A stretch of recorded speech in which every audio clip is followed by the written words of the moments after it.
Hello जी, hello जी, hello जी। क्या हाल चाल, क्या हाल चाल, क्या हाल चाल सभी के? क्या हाल चाल है सभी के? लेट ओपी नहीं भाई, पहुंच गया, पहुंच गया, आ गया। क्या हाल चाल है, क्या हाल चाल है, क्या हाल चाल है? हाय अरीज, हाय हुडी नुडी। क्या बात है यार, तुम्हारे सही में ऐसे नाम है या फिर तुमने ये यूट्यूब पे बना रखे हैं, या सही में तुम्हारे नाम हुडी हुडी लग रखा है? हाय अनुष्का, हाय हिया, हाय राखी, हाय अनुज, हाय यसीर, हाय वरुण, हाय संभव, हाय कोमल, हाय गजेंद्र, हाय यजराज, हाय कृष्णा। कैसे हो यार, कैसे हो सभी लोग, कैसे हो सभी लोग? कैसा जा रहा है आज का 28 तारीख है, आज 28 तारीख, 28 तारीख है। कैसा जा रहा है आज का दिन? कैसे हो सभी लोग, कैसे हो सभी लोग? क्या हाल चाल है भैया? साइंस की स्ट्रेटेजी कब आएगी? साइंस की स्ट्रेटेजी यार ऑलरेडी चैनल पर है, आप कहोगे तो। जैसे अभी एसएसटी का वो 7 दिन वाला, जो 7-8 दिन वाला हमने निकाला है पूरा शेड्यूल, उस तरह का अगर आप कहोगे तो हम निकाल देंगे चैनल पे। आपका हुक्म सराखों पर है भाई साहब। आप बस बोला करो, आप बस ऐसे बोला करो कि भैया ये चाहिए, और आपके भैया वो पूरे दिन पूरी रात लगा के आपके लिए वो बना के ले आएंगे। बस आप बोलो तो। लेट कहाँ है यार? 5 मिनट लेट है, बस 5 मिनट लेट है। Hi Mukund, hi Nabeel, hi Kritika, hi Ayush, hi Shreyash. How much do you have channel? मेरी जान, तेरे को थोड़ी सी इंग्लिश की जरूरत है पहले तो, क्योंकि मैं समझ नहीं पाया हूं तू बोलना क्या चाह रहा है। भैया सफरिंग फॉर क्या है भैया? ये स्टैंडर्ड है या बेसिक है? दोनों के लिए, दोनों के लिए, दोनों के लिए है। मैं आपको तैयारी करवा रहा हूं बिल्कुल अपर लेवल की, कि अगर आपको आसान आ जाए जब भी आप कर लो, मुश्किल आ जाए जब भी आप कर लो, मीडियम आ जाए जब भी आप कर लो, तो आपको उस हिसाब से यहां पे तैयारी करवाई जा रही है। ठीक है, शुरुआत करते हैं आज के इस लेक्चर की। आज हम पढ़ने वाले हैं रियल नंबर्स। ये आपकी एनसीईआरटी का पहला चैप्टर है, और ये मैं आपको इतनी दिनों बाद इसलिए करवा रहा हूं क्योंकि मेरा ये मानना है, मेरे को काफी लोग बोलते हैं कि यार शुरुआत पहले चैप्टर से करवाओ ना, आप शुरुआत ही बिल्कुल अलग चैप्टर से करवाते हो, आप शुरुआत ही सबसे भारी चीज से करवा रहे हो। मैंने कहा मैं जानबूझ के शुरुआत भारी चीज से करवाता हूं, जिससे कि बच्चे को पहले ही मैं बता दूं कि यार मुश्किल क्या क्या चीजें होने वाली हैं। उसको आसान आसान चीजें करते जाएंगे तो उसको मुश्किल चीजों में दिमाग खराब होगा। पहले ही मैं तो कहता हूं trigonometry, triangle, surface area, area related to circle, circle, भारी भारी चैप्टर करवा दो। भारी भारी चैप्टर जब वो सह लेगा ना, तो उसको ये चैप्टर कुछ नहीं लगेंगे। आज का लेक्चर तुम्हें इतना लल्लू लेक्चर लगने वाला है, तुम कहोगे भैया है क्या ये, हो क्या रहा है भैया? ये पूछ रहा है सीबीएसई, ट्राइंगल्स में क्या क्या पूछता था, यहां पे क्या क्या पूछ रहा है। तो इसलिए मैं आपको शुरुआती में बहुत ही भारी भारी चीजें करवा के रख देता हूं, जिससे कि आखिरी में आके अब रियल नंबर है, पॉलिनोमियल्स है, पेयर ऑफ लीनियर इक्वेशन है, ये बिल्कुल ऐसे आपको लगेंगे ऐसे बच्चों वाले चैप्टर कि भैया ये तो लो कर दिया, ये लो ये कर दिया, ये लो ये कर दिया।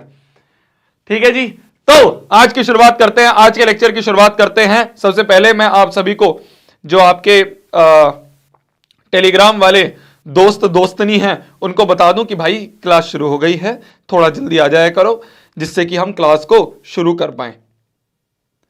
ठीक है, मैंने डाल दिया टेलीग्राम पर भी मैसेज। ठीक है जी, ठीक है जी। भैया अगर पहली क्लास ही मिस गई हो गई है तो क्या करूं? कोई बात नहीं मेरी जान, आपकी रिकॉर्डिंग तो अवेलेबल है ना। पूरी जो प्लेलिस्ट बना रखी है, हमारा जो चैनल है ये वाला मैथ्स बाय शोभित तिरवान, इस पे आप जाओगे, इस पे आप प्लेलिस्ट वाले सेक्शन पे जाओगे तो एक प्लेलिस्ट बनी हुई है। इस प्लेलिस्ट में हर एक दिन की जो भी रिकॉर्डिंग है वो आपके पास है, तो आप देखो। जो भी बैकलॉग है उसको कोशिश करा करो खत्म करें जल्दी, जिससे कि हम साथ में चल पाए, जो टीचर पढ़ा रहे हैं उसके साथ चल पाए, जो भैया पढ़ा रहे हैं उसको साथ में चल पाए। ठीक है भैया, मैथ्स का प्री बोर्ड है। अरे प्री बोर्ड डरने की क्या बात है, जब शोभित भैया आपके साथ हैं। प्री बोर्ड से कौन डरता है यार? अब तो बोर्ड की तैयारी हो रही है, आखिरी जंग की तैयारी हो रही है, उसमें फोड़ के आएंगे। कितने नंबर फोड़ के आने? 100/100 फोड़ के आने। ठीक है, 100 से 1 नंबर कम नहीं आने चाहिए। जितने बच्चे यहां पे देखते हैं, एक भी नंबर कम नहीं आना चाहिए। क्या मेरी बात समझ में आ रही है? रगड़ो अच्छे से रगड़ो, जितना प्रैक्टिस करनी उतनी प्रैक्टिस करो, पर एक भी नंबर नहीं कटना चाहिए। ऐसा पेपर होएगा आपका। शुरुआत करते हैं आज के इस प्यारे से लेक्चर की, आज के इस बहुत ही आसान, बहुत ही लल्लू से चैप्टर की, जिसका नाम है रियल नंबर्स। नंबर सिस्टम नाम का चैप्टर आपने क्लास 9th में पढ़ा था, उसमें आपने बहुत सारी चीजें पढ़ी थी। यहां पे हम बहुत ही हल्की हल्की कुछ 5-6 चीजें पढ़ने वाले हैं। 5-6 भी नहीं है, 3 चीजें हैं जो हमें इस पूरे चैप्टर में पढ़नी है। तो शुरुआत करते हैं, श्री गणेश करते हैं आज के इस चैप्टर का फुल जोश के साथ। सबसे पहले लिख लेंगे कि हमारा जो एम है वो है इस साल 100/100 लेके आना। और आप सभी को पता है कि अगर शोभित भैया से आप मैथ्स पढ़ रहे हो तो 100 नंबर आपके कहीं नहीं गए। बस आपसे यह शर्त है कि 14 दिन तक साथ में रहो, जो जो चीजें बताई जा रही है उसको साथ में करो, और आप मैथ्स के एग्जाम में बहुत बहुत बहुत ज्यादा अच्छे नंबर लेके आओगे। ठीक है, ठीक है भैया, कल मेरा एग्जाम है। अरे यार बेस्ट ऑफ लक भाई, अच्छे से दो यार, टेंशन नहीं होना होता। मैं आपको बताता हूं, मेरे कोटा में जब एग्जाम होते थे तो शुरू में तो मैं बहुत टेंशन में होता था कि यार संडे को एग्जाम है, पिछले मंडे से मैंने तैयारी करनी शुरू कर दी, 5 दिन तक मैं रिवीजन कर रहा हूं। एक पॉइंट ऐसा आ गया था 12वीं के टाइम पे कि यार संडे को एग्जाम है, सुबह पता चल रहा है कि आज एग्जाम है, चलो यार एग्जाम देके आ जाते हैं। तो एग्जाम ऐसा होना चाहिए, एग्जाम के लिए कुछ तैयारी करने की जरूरत नहीं होती। मैं इनकी बात कर रहा हूँ, फाइनल्स की बात नहीं कर रहा, ये जो बीच के एग्जाम्स हैं आपके, प्री बोर्ड हो गए, हाफ ईयरली हो गए, मिड टर्म हो गए, ये सब हो गए, तो इतनी टेंशन नहीं लेनी होती। जाओ जाके आपका बस ये एक तरह से टेस्ट हो रहा है, आपकी प्रिपरेशन चेक हो रही है, तो देके आओ, देके आने के बाद एनालाइज जरूर करो कि भाई कहां मेरी गलती रह गई, और उसकी एक कॉपी बना लो, उसमें लिख लो कि भाई ये गलती रही थी, मैं कैलकुलेशन में ये गलती करी, मैंने सिली मिस्टेक में ये गलती करी, इस वाले चैप्टर का ये टॉपिक हमेशा मेरे से गलत होता है, तो उस टॉपिक को हमने स्ट्रॉन्ग कर लिया। ये होता है। बाकी तो यार टेस्ट तो रेगुलर चलते रहने चाहिए, जितने ज्यादा टेस्ट दोगे उतना ज्यादा आपको पता चलेगा कि मेरी औकात क्या है। मैं थोड़ा सा भारी वर्ड यूज कर रहा हूं पर आपको समझ में आ रहा है, आपको पता चलेगा आप कहां स्टैंड करते हो। इसलिए टेस्ट कभी मत छोड़ो, दो, हर टेस्ट दो। क्या मेरी बात समझ में आ रही है भैया? ठंड में कैसे पढ़ें? जैसे मैं पढ़ा रहा हूं वैसे आप पढ़ो भैया। आज टेस्ट दे दिया, मजा आ गया, बहुत बढ़िया जी। नेक्स्ट टॉपर्स ऐप पे टेस्ट चल रहा होगा आपका, है ना? दे दिया, बहुत बढ़िया। तो रियल नंबर्स चैप्टर की शुरुआत करते हैं। एम है हमारा 100/100 इन मैथ्स। श्री गणेश करते हैं आज के इस चैप्टर का। देखो 3 चीजें बेसिकली हमें इस चैप्टर में पढ़नी है। सबसे पहला हम पढ़ेंगे प्राइम फैक्टराइजेशन, एचसीएफ एलसीएम। सबको पता है, बचपन से पढ़ते आ रहे हैं एचसीएफ एलसीएम क्या होता है, उसी के बारे में थोड़ी बहुत हायर लेवल थिंकिंग वाले क्वेश्चन हम कर रहे होंगे। एचसीएफ एलसीएम में कुछ वर्ड प्रॉब्लम्स होती हैं जिसमें बच्चे बहुत फंसते हैं। आपको आज मैं उसकी ऐसी टेक्निक बताने वाला हूं जिससे कि आपके सारे वर्ड प्रॉब्लम बहुत आसानी से हो जाएंगे। ठीक है, ऐसी टेक्निक बताने वाला हूं जिससे आपके सारे वर्ड प्रॉब्लम्स बहुत आसानी से हो जाएंगे, तो इसलिए टेंशन नहीं लेनी, वो भी हो जाएगा। ट्रिक है एक बहुत बढ़िया सी। तो आपके सबसे पहले हम प्राइम फैक्टराइजेशन पढ़ेंगे, एचसीएफ एलसीएम पढ़ेंगे, फिर उसके बाद वर्ड प्रॉब्लम्स के बारे में हम देखेंगे, और तीसरा है आपका इर्रेशनल नंबर। इसके बारे में सीबीएसई मैक्सिमम टाइम एक ही तरह के क्वेश्चन पूछता है, वो मैं आपको बता दूंगा, उसको हम सॉल्व कर लेंगे। आज की जो कक्षा है इसमें हम ये नहीं है कि हर चीज को बिल्कुल डीप में पढ़ रहे हैं, हम 4-5 घंटे लगा के हर चीज को पढ़ेंगे, नहीं, इतना टाइम हमारे पास नहीं है। कुछ बच्चे ऐसे हो सकते हैं जो कि इस लाइव को बिल्कुल बोर्ड के टाइम पे देखें, तो उनके लिए सिर्फ वो चीजें जो कि इस समय एग्जाम के लिए जरूरी हैं, वो इंफॉर्मेशन जो इस समय एग्जाम के लिए जरूरी है, वो क्वेश्चंस जो इस समय एग्जाम के लिए बहुत जरूरी हैं, वो हम यहां पे करने वाले हैं, जिससे कि इस पूरे चैप्टर का निचोड़ आप सभी के सामने हो जाए। क्लियर है मेरी बात? क्लियर है मेरी बात? एक बार मेरे को थम्स अप करके बता दो कि यार मेरी आवाज अगर क्लियर आ रही है, मेरा बुखड़ा एकदम साफ आपको क्लियर दिखाई दे रहा है, बोर्ड आपको क्लियर दिखाई दे रहा है, तो थम्स अप कर दो। फिर हम आज की इस कक्षा के आगे बढ़ते हैं। ठीक है,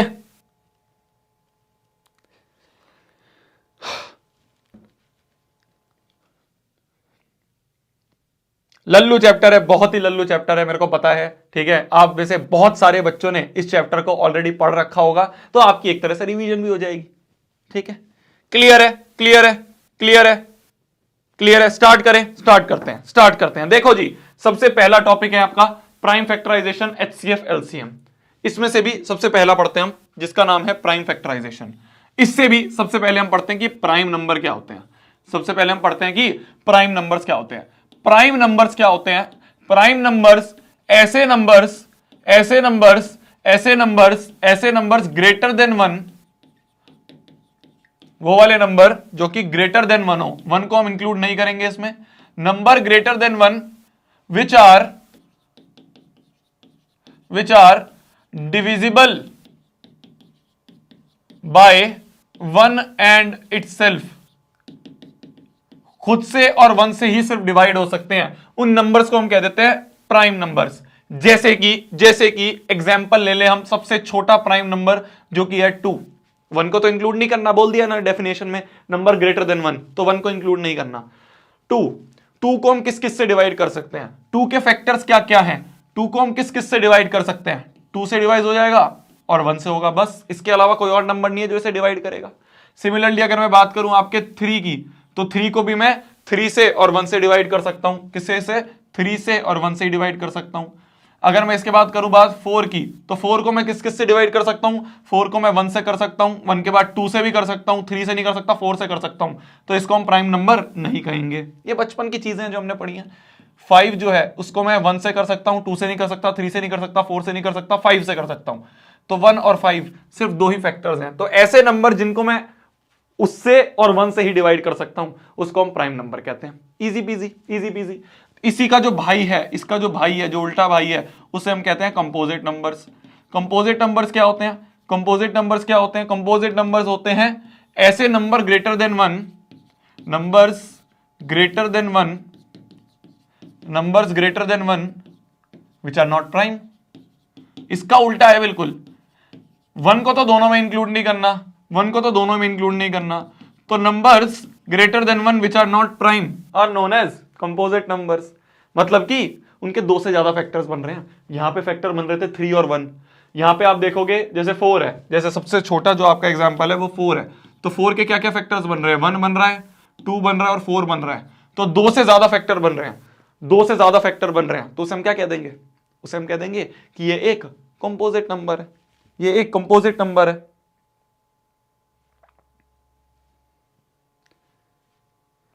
ठीक है, ठीक है जी, ठीक है जी, इजी पीजी, इजी पीजी। एक और एग्जांपल 6 को कौन कौन डिवाइड कर सकता है? 1 कर सकता है, 2 कर सकता है, 3 कर सकता है और 6 कर सकता है, तो ये भी एक कंपोजिट नंबर हो जाएगा।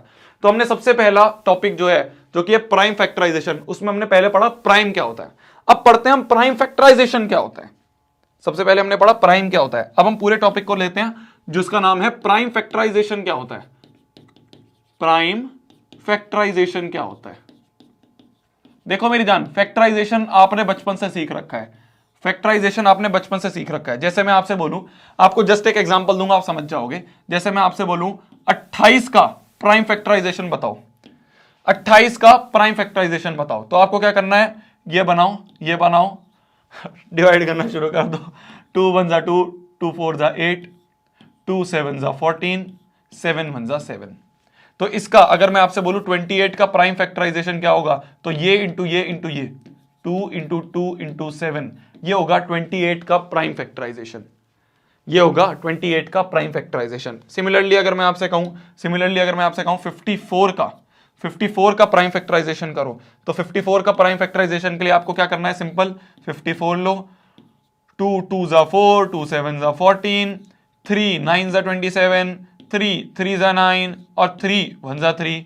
तो इसका अगर प्राइम फैक्टराइजेशन की बात करूं तो वो होगा 2 into 3 into 3 into 3, 2 into 3 into 3 into 3। इसको मैं लिख सकता हूं 2 स्क्वायर इंटू 7, डॉट मतलब होता है मल्टीप्लाई, और इसको लिख सकता हूं मैं 2 इंटू 3 का क्यूब। भैया इसका नाम प्राइम फैक्टराइजेशन क्यों हुआ?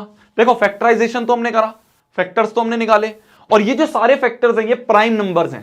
2 एक प्राइम नंबर, 3 एक प्राइम नंबर, 3 एक प्राइम नंबर, 7 एक प्राइम नंबर, 7 एक प्राइम नंबर, 7 एक 2 एक प्राइम नंबर। तो हम इसको इसलिए कहा जाता है प्राइम फैक्टराइजेशन। इसमें आपकी एक थ्योरम भी है एनसीईआरटी की, फंडामेंटल थ्योरम ऑफ अर्थमेटिक, जो कि ये कहती है, देखो समझ में ना आए कोई दिक्कत नहीं है, उससे एज सच कोई क्वेश्चन नहीं बन रहे हैं, बस एक थ्योरम है, वो कहती है कि सारे कंपोजिट नंबर्स को आप प्रोडक्ट ऑफ प्राइम लिख सकते हो। फंडामेंटल थ्योरम ऑफ अर्थमेटिक कहती है कि आप सारे कंपोजिट नंबर्स को प्रोडक्ट ऑफ प्राइम लिख सकते हो। क्या मेरी बात क्लियर हुई? कितने बच्चे आ गए आज? 8000 बच्चे। चलो ठीक है, देखते हैं आखिरी तक कितने बच्चे रुक पाएंगे, देखते हैं आज कितने बच्चों की भीड़ जो है वो निकलेगी। 54 को हमने लिख दिया, ये इन्हें क्या कहा हमने? Product of prime. इन्हें हमने क्या कहा? प्रोडक्ट ऑफ प्राइम कहा, क्योंकि ये सारे प्राइम नंबर्स हैं, तो ये प्रोडक्ट ऑफ प्राइम्स है। और ये एक क्या है? ये एक कंपोजिट नंबर है। ये कंपोजिट नंबर है ना, इसके बहुत सारे फैक्टर्स बन रहे हैं, तो कंपोजिट नंबर है। तो एक कंपोजिट नंबर को हमने प्रोडक्ट ऑफ प्राइम लिख दिया। इसे कहते हैं फंडामेंटल थ्योरम ऑफ अर्थमेटिक। नहीं समझ में आया कोई दिक्कत नहीं आता। आपको यह समझ में आना चाहिए प्राइम फैक्टराइजेशन क्या होता है।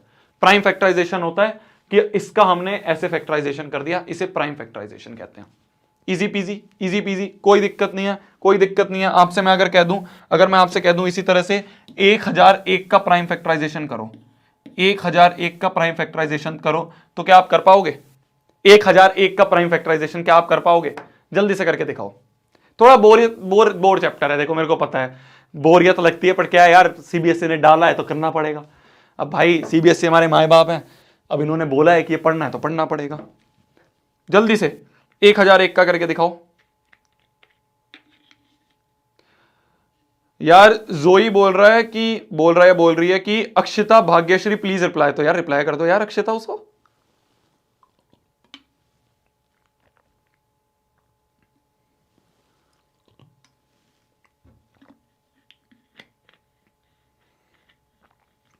समझे समझे कैसे करेंगे, कैसे करेंगे, कैसे करेंगे, कैसे करेंगे।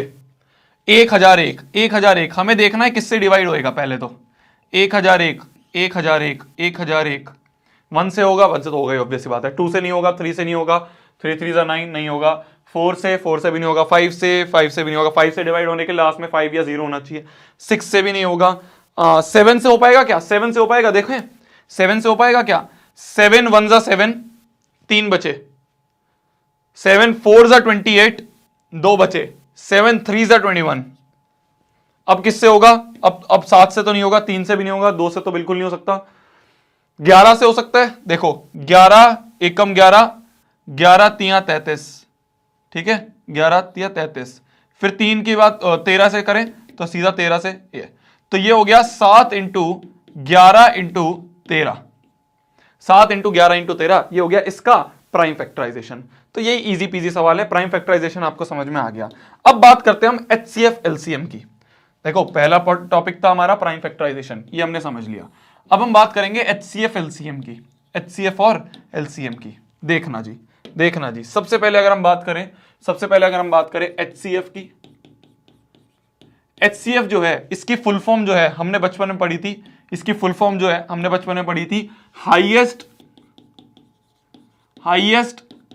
Common factor, highest common factor. मतलब अगर हम समझे, मतलब कई बच्चों को नहीं समझ में आता है, तो इसलिए मतलब समझना ज्यादा जरूरी है। आप क्वेश्चन तो कर दोगे पर मतलब मैक्सिमम लोगों को नहीं पता होता। तो मतलब क्या है? Highest common factor. उल्टा पढ़ना शुरू करो। सबसे पहला क्या है? फैक्टर। फैक्टर हमने कर ले सीख लिए, जैसे कि मान लो 6 और 8 है, 6 और 8 का हमें एलसीएम निकालना है, एचसीएफ निकालना है, एचसीएफ 6 और 8 का हमें एचसीएफ निकालना है। तो सबसे पहले हम इसके फैक्टर्स करेंगे, क्योंकि लास्ट में क्या लिखा है? फैक्टर लिखा है। तो 6 के फैक्टर क्या होंगे? 6 के फैक्टर क्या होंगे? 2 3 जा 6, 3 1 जा 3, तो 2 इंटू 3 ये होंगे हमारे इसके फैक्टर्स। अगर मैं बात करूं 8 के क्या क्या फैक्टर्स होंगे? 8 के फैक्टर्स होंगे 2 4 जा 8, 2 2 जा 4, 2 1 जा 2, तो 2 इंटू 2 इंटू 2 ये होगा आपका 8 के फैक्टर्स। कॉमन कौन सा है? कॉमन कौन सा है? 2 है, 2 कॉमन है दोनों में भाई। फैक्टर निकाले, कॉमन करा, कॉमन क्या है? 2 है, दोनों में कॉमन क्या है? 2 है। हाईएस्ट भी क्या है भाई? जब एक ही कॉमन है तो यही हाईएस्ट है। तो यहां पे हम ये देख सकते हैं कि इसका एचसीएफ जो होगा वो होगा 2। क्या करा मैंने? ध्यान से देखना, क्या करा मैंने कि मैंने इसके फैक्टर्स निकाले, उसमें देखा कॉमन फैक्टर कौन सा है? 2 है, और हाईएस्ट निकालना था। हाईएस्ट भी 2 ही रहेगा भाई, एक ही कॉमन है तो वही हाईएस्ट होगा भाई। हमारे पास एक ही नंबर है और हमसे पूछा हाईएस्ट क्या होगा, तो भाई वही तो नंबर हाईएस्ट होगा। तो 2 हमारा आंसर हो गया इसका एचसीएफ, 2 हमारा इसका आंसर हो गया एचसीएफ। ठीक है, ये बात हमें समझ में आ गई। तो बेसिकली हमें क्या करना है ना, हमें कॉमन लेना है। जो भी चीज कॉमन लिख रही है उसको हम आंसर में लिख देंगे, जो भी चीज हमें कॉमन दिख रही है वो हमें बाहर लेना है। देखो जैसे कि मैं आपको एक और एग्जांपल दूं, 6 और 9 का एलसीएम हमें निकालना है, एचसीएफ हमें निकालना है। मैं बार बार एलसीएम बोल देता हूं, क्या है वो मुंह पे चढ़ा हुआ है। एचसीएफ निकालना है सबसे पहले। अभी हम एचसीएफ पढ़ रहे हैं, इसका एलसीएफ निकालो। तो 6 के फैक्टर्स क्या हो गए? 2 इंटू 3। 9 के क्या हो गए? 3 इंटू 3 भाई, 3 3 जा 9, 9 9 9, 3 3 जा 9, 3 1 जा 3। कॉमन क्या दिख रहा है? 3 कॉमन दिख रहा है। एचसीएफ क्या होगा? 3 होगा। जो कॉमन दिख रहा है उसको बाहर निकाल लो, हाईएस्ट कॉमन फैक्टर हिंदी में बोला जाए तो ऐसा कौन सा सबसे बड़ा नंबर है जो इन दोनों को डिवाइड कर देगा? हिंदी में बोला जाए तो सबसे बड़ा नंबर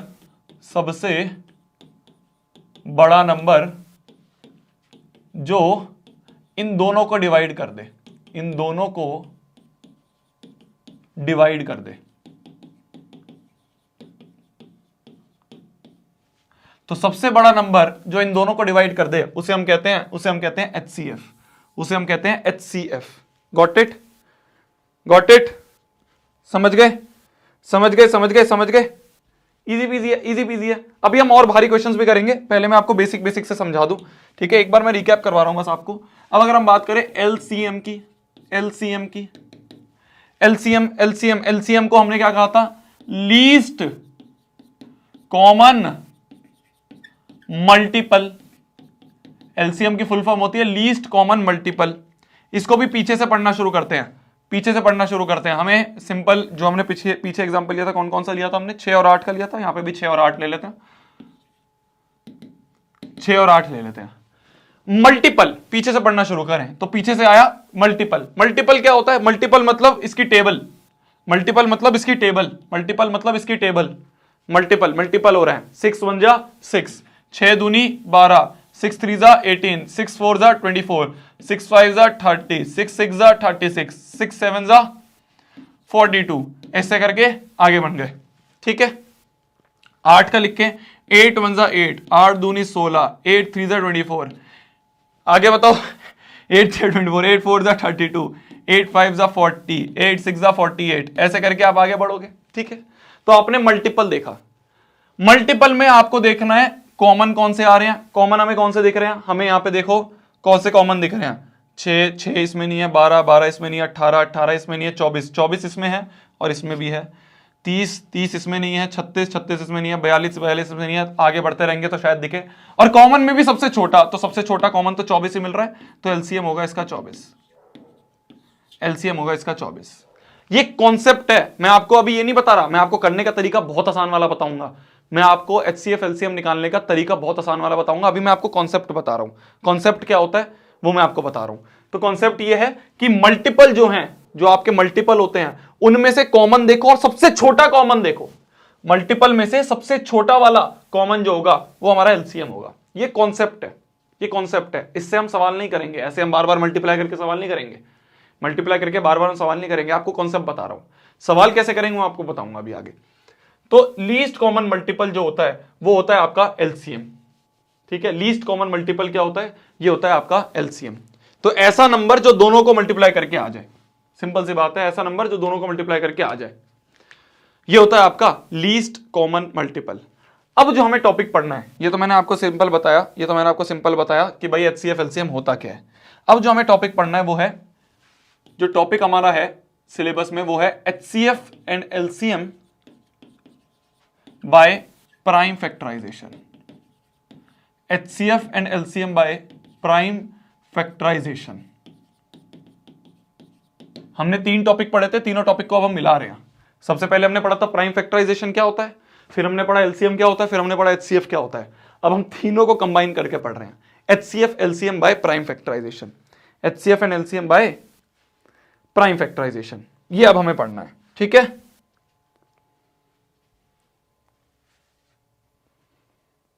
हाय हंसिका, तुम यहां हो तो बताओ। अभिषेक हंसिका को पूछ रहा है, यार हंसिका बता दो, अगर यहां हो तो एक बार रिप्लाई कर दो।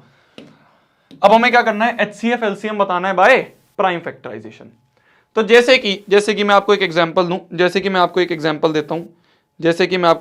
देता हूं, आपको निकालना है HCF and LCM of, find HCF and LCM of 16 and 18। Find HCF and LCM of 16 and 18। तो आपको अगर ये निकालना है तो आप क्या करोगे मैं आपको बताता हूं। तो आपको अगर ये निकालना है 16 एंड 18, और एक और लिखूं, 6 8 वाला हमने कर लिया है ना, 16 एंड 18। आओ आपको HCF और LCM निकालना है इसका। तो देखो सबसे पहले तो प्राइम फैक्टराइजेशन करो।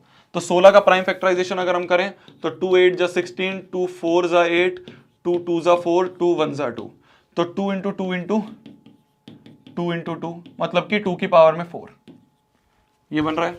18 का अगर हम करें तो 18 का अगर हम करें 2 9 जा 18, 3 3 जा 9, 3 1 जा 3, तो 2 इंटू 3 इंटू 3, 2 इंटू 3 इंटू 3 मतलब 2 इंटू 3 का स्क्वायर, 2 इंटू 3 का स्क्वायर। अगर आपसे बोल दे HCF निकालो, अगर आपसे बोल दे HCF निकालो, तो HCF होगा कॉमन निकाल लो। कॉमन क्या दिख रहा है? कॉमन क्या दिख रहा है दोनों में? कॉमन क्या दिख रहा है दोनों में? कॉमन क्या दिख रहा है? 2 कॉमन दिख रहा है, यही हमारा HCF होगा। 2 कॉमन दिख रहा है, यही हमारा HCF होगा। आपसे बोल दे एलसीएम निकालो, तो एलसीएम का आपका काम क्या रहेगा कि जो भी अलग अलग डिजिट लिख रही हैं पहले तो वो लिख दो। जो जो अलग अलग डिजिट्स हमें दिख रही हैं पहले तो वो लिख दो। हमें क्या क्या दिख रहा है इस सब में? 2 दिख रहा है हमें और 3 दिख रहा है हमें, तो 2 into 3 लिख दिया। 2 दिख रहा है हमें और 3 दिख रहा है हमें, 2 और 3 हमने लिख दिया। ध्यान से सुनना, अगर आप ये चीज समझ गए, अगर आप ये चीज समझ गए तो आप आगे वाले क्वेश्चंस कर लोगे। मैं आपको तरीका बता रहा हूं कैसे आपको प्राइम फैक्टराइजेशन से करना है सवाल। तो प्राइम फैक्टराइजेशन से अगर आपको सवाल करना है HCF के लिए, तो जो भी कॉमन दिख रहा है उसको लिख दो। 2 कॉमन दिख रहा था दोनों में लिख दिया। अगर यहां पे इंटू 3 भी होता, अगर यहां पे मान लो इंटू 3 भी होता, यहां पे मान लो इंटू 3 भी होता, तो मेरे को एक 3 भी कॉमन दिख रहा है, तो मैं 2 into 3 6 लिख देता HCF। पर 3 नहीं दिख रहा, तो यहां पर सिर्फ 2 दिख रहा है, 2 लिखेंगे। ठीक है। अब मैं अगर आपसे बात करूं एलसीएम आपको निकालना है, एलसीएम के लिए पहला काम है आपका जो भी डिफरेंट डिजिट्स दिख रही हैं वो लिख दो, और उनकी क्या हाईएस्ट पावर आपको पॉसिबल है, जो हाईएस्ट पावर यहां पे दिख रही है वो लिख दो। 2 की हाईएस्ट पावर क्या दिख रही है यहां पे?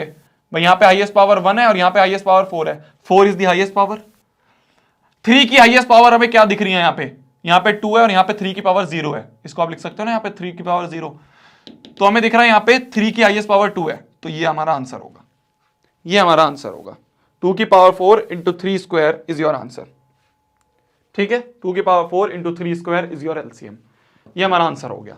तो बेसिक सी चीज है, अगर आपको प्राइम फैक्टराइजेशन से HCF एलसीएम निकालने के लिए बोल दे, तो आपका काम क्या रहेगा कि आपको ये देखना है कौन सा कॉमन दिख रहा है, कॉमन लिख दिया। एलसीएम के लिए जो डिफरेंट दिख रही है पहले वो लिख दो, और हाईएस्ट पावर जो हमें मिल रही है वो यहां पे पावर में चढ़ा दो। पावर मतलब एक्सपोनेंट होता है, इसको हम एक्सपोनेंट कहते हैं,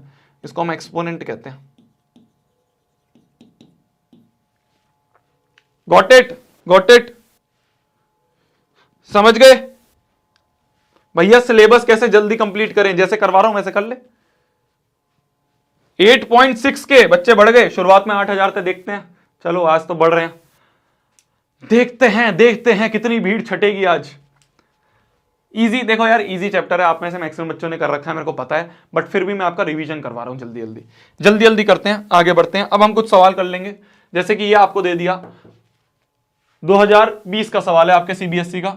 ठीक है, सीबीएसई देखो पहले सीबीएसई पूछती थी ये सवाल कि ये 2 नंबर दे दिए, इसके HCF निकालो, इसके एलसीएम निकालो। सीबीएसई ने देखा कि यार बच्चे तो ट्यूशन पढ़ने लग गए, बच्चे तो यूट्यूबर से पढ़ने लग गए, बच्चे तो भाई बहुत दिमाग वाले हो गए, तो डायरेक्ट तो नहीं पूछूंगी, क्या करूंगी, थोड़ा सा घुमा के पूछूंगी। तो थोड़ा सा घुमा के उसने ऐसे पूछा, होना ऐसे ही है जैसे मैंने पिछले करवाए, बट यहां पे कुछ और चीज इन्होंने पूछ ली। तो पहले वो क्या करती थी, पहले डायरेक्ट बोलती थी कि 196 का प्राइम फैक्टराइजेशन कर दो। अब ये बोल रही है जब तुम इसका प्राइम फैक्टराइजेशन करोगे तो प्राइम फैक्टराइजेशन के बाद जो एक्सपोनेंट बनेंगे उसका सम बताओ। प्राइम फैक्टराइजेशन के बाद जो एक्सपोनेंट बनेंगे उसका सम बताओ। तो हमने कहा अरे भाई तुमने क्या दिमाग लगाया, इतनी बड़े प्रॉब्लम, इतने आसान प्रॉब्लम को थोड़ा बड़ा बनाने के लिए तुमने क्या कर दिया, ये 196 का करना है प्राइम फैक्टराइजेशन, तो पहले प्राइम फैक्टराइजेशन कर लेते हैं। लो जी, तो 2 9 जा 18, 2 8 जा 16, 2 4 जा 8, 2 4 जा 8, 2 9 जा 18। सही कर रहा हूं? ठीक है। फिर इसके बाद अगर मैं बात करूं 7 7 जा 49, 7 1 जा 7, तो आप ये देख सकते हो कि 196 का जो प्राइम फैक्टराइजेशन है वो है 2 into 2 into 7 into 7, तो ये बन गया 2 का पावर 2 into 7 की पावर में 2। हमसे क्या पूछा है, क्या हमसे प्राइम फैक्टराइजेशन पूछा है? ना, इन्होंने बोला है सम ऑफ एक्सपोनेंट्स। तो एक्सपोनेंट्स क्या क्या दिख रहे हैं हमें, एक तो हमें 2 दिख रहा है, एक 2 दिख रहा है, तो सम ऑफ एक्सपोनेंट्स क्या है, सम ऑफ एक्सपोनेंट्स क्या होंगे, एक्सपोनेंट्स का सम कर दो, तो सम ऑफ एक्सपोनेंट्स होंगे 2 + 2 = 4। ये बोला है इसने। तो है कुछ सवाल, कुछ भी नहीं है, बस थोड़ा सा क्या कर दिया इन्होंने, कहा बच्चे को थोड़ा सा कंफ्यूज करते हैं। वाह यार बहुत कंफ्यूज कर दिया, हम तो डर गए भैया, कुछ भी नहीं था। है इजी पीजी। ऐसे ये 2012 का सवाल करो। अच्छा, ये तो मेरे को आपको करवाना है, ये 6 की पावर n है, यहां पे लिखा है 6 की पावर में n। देखो ये सवाल आपको समझना पड़ेगा, ये सवाल थोड़ा मतलब सीबीएसई ऐसे सवाल पूछ लेती है। हमें चेक करना है क्या 6 की पावर n जो है जब मैं 6 की पावर में n को खोलूंगा तो खोलने के बाद क्या ये एंड में 0 लाएगा? भाई मान लो मैंने 6 की पावर में n है, n की वैल्यू 1 हो सकती है, 2 हो सकती है, 3 हो सकती है, 4 हो सकती है, कुछ भी। क्या कोई भी n की वैल्यू के लिए क्या ये एंड में 0 लाएगा? भाई कोई भी नंबर आएगा, मान लो आ गया नंबर 6 9 8 7, तो क्या एंड में यहां पे 0 आ जाएगा? क्या यहां पे 0 पॉसिबल है? ये हमसे पूछ रहा है। तो जब भी आपको चेक करना हो कि एंड में 0 आएगा ही नहीं आएगा, सिंपल सा कॉन्सेप्ट है, जब भी हमें चेक करना हो एंड में 0 आएगा नहीं आएगा, एंड में 0 के लिए चेक करो कि क्या प्राइम फैक्टराइजेशन में 2 and 5 बोथ हैं क्या? अगर 2 और 5 हमें दोनों मिल रहे हैं, प्राइम फैक्टराइजेशन में, तो मैं कह दूंगा 2 और 5 दोनों मिलने चाहिए, खाली एक से काम नहीं बनेगा, दोनों 2 and 5 बोथ की बात कर रहा हूं कि अगर मैं इसका प्राइम फैक्टराइजेशन करूं और उसमें मेरे को 2 और 5 दोनों मिल जाएं, अगर दोनों मिल जाएंगे तो मैं कह दूंगा कि हां जी एंड में 0 आएगा। ये कॉन्सेप्ट है। इसको आप और डिटेल में अच्छे से 11वीं में पढ़ोगे, अभी आपको ना इसको ना बेसिक सा समझा दिया, ठीक है? ये इसका कॉन्सेप्ट है। भैया पढ़ने का मन नहीं करता, किसी का मन नहीं करता पढ़ने का, पर क्या जरूरी है? करना पड़ेगा। मेरा मन करता है, नहीं करता, आपका मन करता है, किसी का मन नहीं करता पढ़ने का, पर क्या जरूरी है? करना पड़ेगा, नहीं तो और क्या करोगे बताओ? भाई ऐसा तो नहीं है कि हमारे भाई बहुत खानदानी जमीन पड़ी हुई है और बहुत ही पैसा है हमारे पास और भाई साहब हम तो पैसों के ऊपर बैठ के आराम से पढ़ाई कर रहे हैं, नहीं ना, ऐसा नहीं है। तो भाई अगर हमें कुछ बनना है, अपनी औकात इस समय बनानी है अपने समाज में, तो हमें करना पड़ेगा, पढ़ाई करनी पड़ेगी, पढ़ाई करने के बाद कुछ अपना जॉब या कुछ बिजनेस करना पड़ेगा, तभी आगे बढ़ पाओगे। और अगर आपके पास है यार भैया कोई टेंशन नहीं है यार, बहुत पैसा है यार भैया, पूरा हमारे तो भैया खेत के बीच में से हाईवे निकल गया, बहुत पैसा है, फिर तो बात अलग है। पर अगर हमारे पास नहीं है तो भाई मेरी जान कुछ करना पड़ेगा ना हमें। अब समाज ही ऐसे चल रहा है तो हम क्या करें? अगर समाज में सब आदिवासी होते कि भाई एक दूसरे को मार के, जानवर को मार के चल रहा है जीवन, बहुत बढ़िया, फिर तो क्या पढ़ना होता? तो आदिवासी लोग कहाँ पढ़ते हैं? पर हम इस समाज में आ चुके हैं जिसमें कि पैसों की जरूरत है, जिसमें कि आपको अगर कुछ भी चीज करनी है तो आपको एजुकेटेड होना चाहिए, पहली बात, और दूसरी बात आपके जेब में थोड़े पैसे होने चाहिए, तभी आपकी समाज में इज्जत मानी जाएगी। तो पढ़ना पड़ेगा ना, सिंपल सी बात है। पढ़ने का मन नहीं करता इज नॉट अ बहाना, ये कोई बहाना नहीं होता कि पढ़ने का मन नहीं करता है। जरूरी किसका मन करता है? पापा का सुबह सुबह मन करता है ऑफिस जाने का? नहीं करता ना, तब भी जाते हैं। क्यों? क्योंकि उनको तुम्हारे फ्यूचर की पड़ी है, उनको फैमिली के फ्यूचर की पड़ी है। किसका मन करता है जाके ऑफिस में जाके काम करने का, बॉस से रोज डांट सुनने का, रोज उसकी बातें सुनने का? किसी का मन नहीं करता, पर वो जब भी जाते हैं, क्यों? क्योंकि उनके ऊपर सर पे बोझ बहुत है। अभी क्या है, हमें वो बोझ फील नहीं होता कि यार क्या है, पढ़ाई तो कर रहे हैं, क्या है, पापा ला तो रहे हैं पैसे, क्या है, मम्मी कमा तो रही है पैसे। जिस दिन वो बोझ फील होना शुरू हो जाएगा ना, तो अपने आप हर चीज का मन कर जाएगा। अभी हमें वो बोझ फील नहीं होता है। पापा मम्मी के ऊपर एक बहुत बड़ी रिस्पॉन्सिबिलिटी है, तभी वो रोज उठ के जाते हैं ऑफिस, तभी वो रोज उठ के जाते हैं अपने काम पे। किसी का मन नहीं करता काम करने का। किसका मन करता है? सबका मन करता है उठाओ भाई, सुबह उठो, सुबह उठने के बाद आराम से नेटफ्लिक्स देखो, पूरे दिन सो, खाना पीना करो, घूम के आओ, पूरे दिन भाई साहब बस ऐश करो। सबका मन यही करता है, किसका मन नहीं करेगा ये काम करने का? बट क्या है, रिस्पॉन्सिबिलिटी है, करना पड़ेगा। शुरू करते हैं। तो कॉन्सेप्ट ये है मेरी जान कि अगर आपको किसी भी डिजिट को एंड में 0 लाना है, किसी भी नंबर के एंड में 0 लाना है, तो वो एंड होना चाहिए, तो उसके प्राइम फैक्टराइजेशन में होना चाहिए 2 और 5 दोनों। मतलब कि जैसे मान लो मैं 6 की पावर में n का प्राइम फैक्टराइजेशन करूं, 6 का प्राइम फैक्टराइजेशन करूंगा तो 2 3 जा 6, 3 1 जा 3, तो ये बन जाएगा 2 इंटू 3 की पावर में n। मान लो n बराबर में 1 ले रहा हूं, n बराबर 1 मतलब 6 की पावर 1 मतलब 2 इंटू 3 की पावर में 1। क्या यहां पे मेरे को 5 दिख रहा है? 2 तो मेरे को दिख रहा है, पर मेरे को 5 दिख रहा है? नहीं दिख रहा, यहां पे 5 नहीं दिख रहा। चलो n की वैल्यू 2 ले लेते हैं, n की वैल्यू 2 ले ली तो 6 की पावर में 2 मतलब 2 इंटू 3 की पावर में 2, मतलब मैं इसको लिख सकता हूं 2 इंटू 3। भाई किसी की पावर में 2 मतलब इसको 2 बार लिख दो, तो 2 इंटू 3 इंटू 2 इंटू 3। क्या मेरे को इसमें कहीं 5 दिख रहा है? नहीं दिख रहा। 2 तो दिख रहा है पर 5 भी दिखना चाहिए, बोथ की बात हुई है, यहां भी नहीं दिख रहा मेरे को। n बराबर 3 लेने पे दिख रहा है क्या मेरे को, 6 की पावर में 3, तो बन जाएगा 2 इंटू 3 की पावर में 3, तो मतलब 2 into 3 into 2 into 3 into 2 into 3। भाई ए क्यूब क्या होता है, ए क्यूब होता है ए इंटू ए इंटू ए को 3 बार लिख दिया, तो ऐसे हमने क्या करा, 2 इंटू 3 को 3 बार लिख दिया। अब भी मेरे को कहीं 5 नहीं दिख रहा, तो यहां पे भी नहीं दिख रहा। इसी तरह से मैं 6 की पावर में 4 लूंगा तो बन जाएगा 2 इंटू 3 की पावर में 4, मतलब मैं क्या कर रहा हूं, 2 इंटू 3 को 4 बार लिख रहा हूं, ऐसी बार 4 बार लिख रहा हूं मैं, कितनी बार, 4 बार लिख रहा हूं, 4 बार लिख लूं, 5 बार लिख लूं, 6 बार लिख लूं, कहीं पे भी 5 तो मेरे को दिख ही नहीं रहा, हर जगह बस 2 into 3 2 into 3 2 into 3 2 into 3 2 into 3 2 into 3 ऐसे ही चलता रहेगा ये तो आगे 5 तो कहीं आएगा ही नहीं। अगर मैं यहां पे 6 की पावर 1000 भी ले लूं तो 1000 में भी ये 2 इंटू 3 की पावर में 1000 बन रहा है, मतलब कि 2 इंटू 3 जो है ये 1000 बार चलेगा, 2 into 3 2 into 3 2 into 3 2 into 3 2 into 3 2 into 3 2 into 3 ऐसे 1000 बार चलेगा, उसमें भी कहीं 5 नहीं आएगा। तो अगर मैं यहां पे 6 की पावर में n ले लूं, n की वैल्यू आप कुछ भी लिख लो, कहीं पे भी मेरे को 5 नहीं दिख रहा, कहीं पे भी मेरे को 5 नहीं दिख रहा, तो इसलिए हम ये कह देंगे कि 6 की पावर में n can not and with number 0।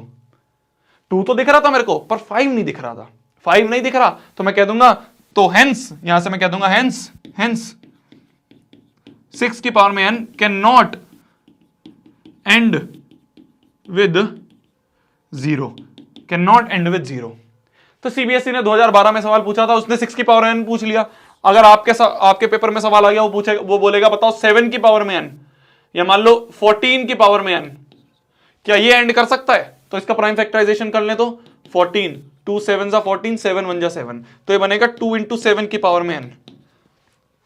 1 लूंगा तो बनेगा 2 इंटू 7, 2 लूंगा तो 2 इंटू 7 2 इंटू 7, 3 लूंगा तो 2 इंटू 7 2 इंटू 7 2 इंटू 7, n भी लूंगा तो 2 into 7 2 into 7 2 into 7 2 into 7 2 into 7 2 into 7 2 into 7 2 into 7 n time चलेगा, उसमें भी कहीं 5 नहीं दिख रहा, तो हम कह देंगे नो, 14 की पावर में n भी can not and with 0, can not and with 0, and with 0।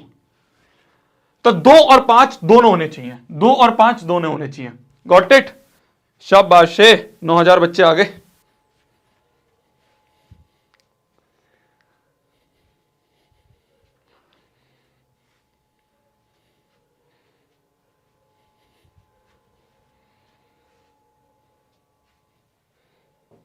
भैया ये कितने नंबर का सवाल है पता नहीं यार।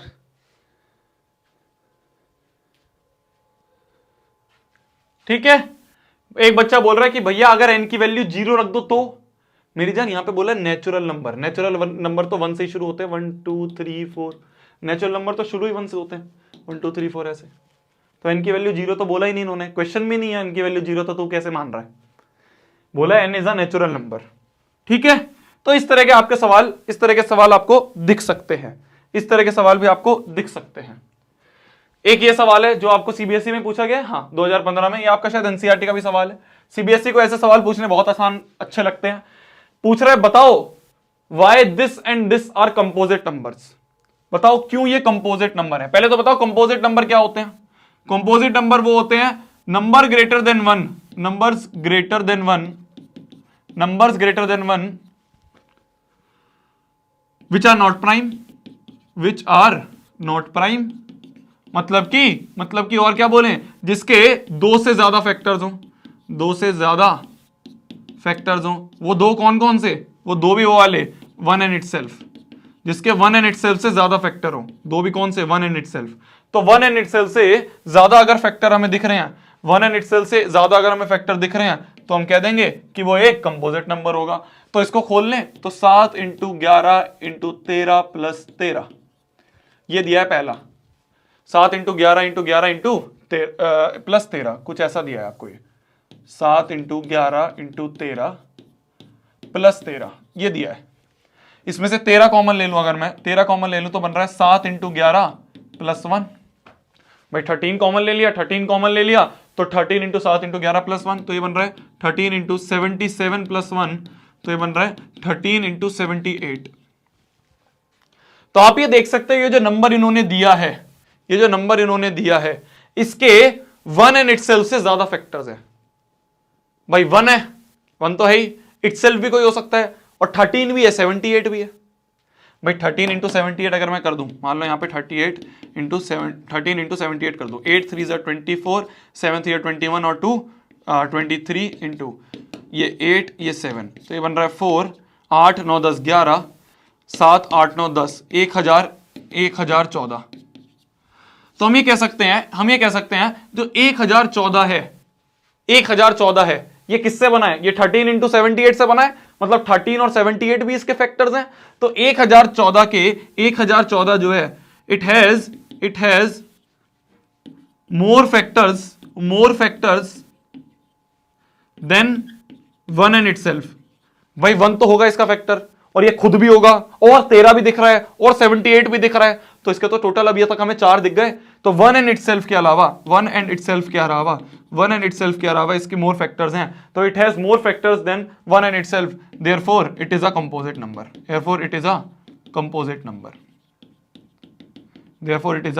नंबर। तो बेसिक सी चीज है कि आपको कंपोजिट नंबर की डेफिनेशन पता होनी चाहिए, भैया मैं क्लास 8th का स्टूडेंट हूं और मेरे को पढ़ने में मजा आ रहा है, वाह यार, अहेड ऑफ टाइम।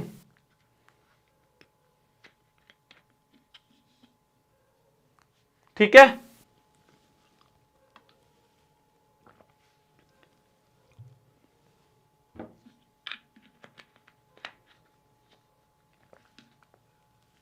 हाँ 1009 बन रहा है, क्या बन रहा है, गलत कर दिया क्या मैंने?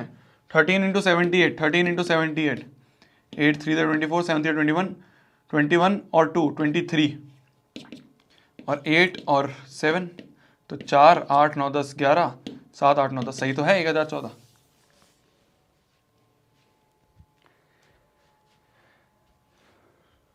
ठीक है भैया, एक बार वापस समझा तो देखो, कंपोजिट नंबर ऐसे नंबर होते हैं जिसके जो फैक्टर्स होंगे वो 1 एंड इटसेल्फ से और ज्यादा होंगे। मतलब कि जैसे 4 है, तो 4 के फैक्टर्स क्या क्या है? 1 है और 4 है, और भी कोई है जो इसको डिवाइड कर देगा? 2 इसको डिवाइड कर देगा। तो मतलब 1 एंड इटसेल्फ से ज्यादा फैक्टर्स हैं, तो हम इसे क्या कहेंगे? कंपोजिट नंबर कहेंगे। तो 1014 जो है इसके फैक्टर्स, एक तो ये 1 से डिवाइड हो जाएगा, एक ही 1014 से भी डिवाइड हो जाएगा, और हम ये देख रहे हैं ये 13 से भी डिवाइड हो जाएगा, क्योंकि 13 इंटू 78 करके तो ये बना भाई। 1014 जो है वो 13 इंटू 78 करके बना, मतलब ये 13 से भी डिवाइड हो जाएगा, ये 78 से भी डिवाइड हो जाएगा, ये तो 2 से भी डिवाइड हो जाएगा। मतलब कि 1 एंड इटसेल्फ, इससे ज्यादा फैक्टर्स इसको दिख रहे हैं, इसलिए हम कह देंगे कि ये एक कंपोजिट नंबर है। Got it?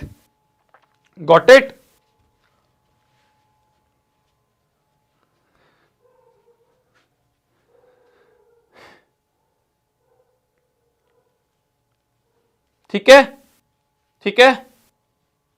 अब अगर हम बात करें दूसरे वाले का, बस बिल्कुल इसी तरह से आपको दूसरा वाला करना है, दूसरे वाला करना है। इसमें क्या करोगे आप? 5 कॉमन ले लोगे, कुछ बड़ा सा नंबर बनेगा, बड़ा सा नंबर बनने के बाद आपको देखना है क्या उसके 1 एंड इटसेल्फ के ज्यादा फैक्टर दिख रहे हैं, 1 एंड इटसेल्फ से ज्यादा फैक्टर दिख रहे हैं, तो yes it is a composite number. Second वाला कर दोगे? सेकंड वाला होमवर्क कर दें? सेकंड वाला बिल्कुल इसी तरह से, सेकंड वाला जो है बिल्कुल इसी तरह से होमवर्क है आपका, सेकंड वाला बिल्कुल इसी तरह से होमवर्क रहेगा आपका। ठीक है, आगे बढ़ते हैं।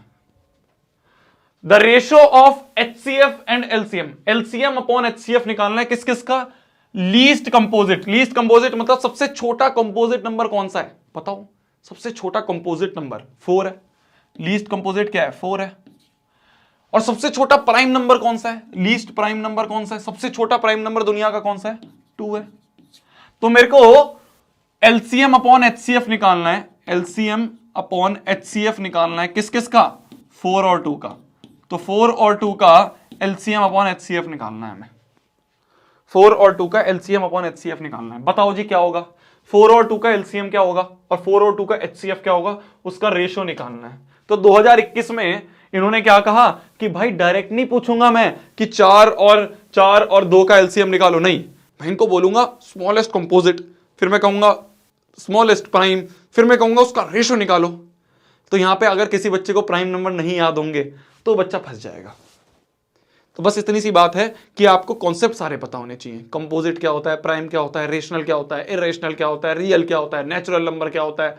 यहां पे बोल सकता था स्मॉलेस्ट नेचुरल नंबर का निकालो, तो आपको पता होना चाहिए नेचुरल नंबर्स कौन से होते हैं, होल नंबर्स कौन से होते हैं, इंटीजर्स क्या होते हैं। ये सारी चीजें हैं जो आपके ये चेक कर लेते हैं। अब मतलब अब जो आगे वाले आपके सीबीएसई में क्वेश्चंस आते हैं, कुछ नहीं है क्वेश्चन में, कुछ अलग है नहीं है, पढ़ तो हम वो ही रहे हैं जो एलसीएम एचसीएफ है, बट थोड़ा सा घुमा दिया बस क्वेश्चन में। जिसको एचसीएफ नहीं पता होगा, जिसको लीस्ट कंपोजिट नहीं पता होगा, वो बंदा फंस जाएगा। तो एलसीएम एचसीएफ निकालें, 4 और 2 का एलसीएम बताओ। तो देखो या तो आप थोड़ा दिमाग लगाओगे तो जल्दी भी निकल जाएगा, वरना जैसे मैंने बताया वैसे निकाल दो। तो 2 2 जा 4, 2 1 जा 2, 2 1 जा 2। तो 4 जो होगा, 4 को आप लिख सकते हो 2 इंटू 2 मतलब 2 स्क्वायर, और 2 को आप लिख सकते हो 2 को तो 2 ही लिखोगे, ठीक है। तो ये 2 की पावर में 1 है। एचसीएफ अगर मैं निकालूं, एचसीएफ का मतलब सबसे पहले मैं एचसीएफ निकालता हूं हमेशा, क्योंकि इसका मतलब होता है कॉमन ले लो। तो कॉमन मेरे को क्या दिख रहा है 2, तो 2 कॉमन है। एलसीएम क्या होता है, एलसीएम क्या होता है 2 एचसीएफ। एलसीएम क्या होता है, एलसीएम होता है जो भी तुम्हें अलग अलग यूनिक नंबर दिख रहे हैं, पहले तो वो लिख लो। मेरे को यूनिक में सिर्फ 2 ही दिख रहा है। हाईएस्ट पावर क्या है उसकी, 2 दिख रही है, तो 2 के पावर में 2, तो 2 की पावर में 2/2 इज 2:1। ये हमारा आंसर है, ये हमारा आंसर है। ठीक है, ठीक है, ठीक है जी, इजी पीजी, इजी पीजी। तो ये आपके सीबीएसई के सवाल हैं। मैं ये मत सोचो कि मैं बहुत आसान सवाल करवा रहा हूं जानबूझ के, नहीं नहीं नहीं, इसमें सवाल ही ऐसे बन रहे हैं सीबीएसई के। वरना क्या होगा, वरना वो देंगे ऐसे वर्ड प्रॉब्लम्स, जो कि अब हम आगे करेंगे। बस ये एक छोटा सा और सवाल करेंगे हम, 2019 का सवाल है, ये करेंगे, इसके बाद हम वर्ड प्रॉब्लम्स पे आएंगे। मैं चाहता हूं कि आपको मैं मैक्सिमम जो भी सवाल सीबीएसई पूछता है ना वो सारे बता दूं, तो इससे क्या होगा कि आपको दिक्कत नहीं आएगी। सीबीएसई मैक्सिमम इसी तरह के सवाल पूछेगा, तो आपको आइडिया पड़ेगा कि अच्छा एलसीएफ एलसीएम से ये पूछेगा, या तो ये पूछेगा या वर्ड प्रॉब्लम पूछेगा। वर्ड प्रॉब्लम सीबीएसई को बहुत पसंद है आजकल, सीबीएसई बहुत ज्यादा पूछी है, 2019 का ही सवाल है। तो वर्ड प्रॉब्लम्स का भी मैं आपको तरीका बताऊंगा, पहले आप ये वाला करो। इसमें एक सेकंड, ये मैंने आधा आधा लिख रखा है, एक सेकंड, ये क्वेश्चन थोड़ा आधा लिखा हुआ है, वो जब मैं पीपीटी बना रहा था ना तो उसमें लिखना था। यह है एक्स का स्क्वायर, यह है एक्स का स्क्वायर, वाई का स्क्वायर और एक्स वाई क्यूब। ये है एक्स स्क्वायर वाई स्क्वायर और एक्स वाई क्यूब, ये है भाई, ये है आपका क्वेश्चन। जल्दी करो इसको।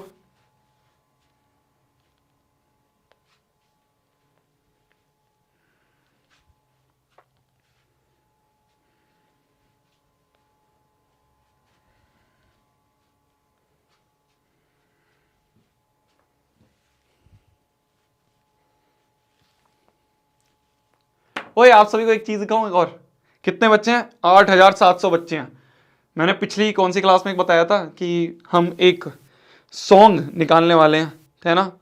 तो एक फोटो दिखाता हूं मैं आप सभी को, आगे मत लीक नहीं होनी चाहिए फोटो, लीक नहीं होनी चाहिए फोटो, ठीक है, बस अपने तक रहेगी, अपने तक रहेगी, बस अपने तक रहेगी, ठीक है, और किसी को नहीं दिखनी चाहिए, और किसी तक नहीं जानी चाहिए। मैं आपको दिखाता हूं, लीक नहीं होनी चाहिए, ठीक है। ये देखो, ये देखो, दिख रहा है, थोड़ा सा एक्सपोजर बढ़ रहा है शायद फोटो में।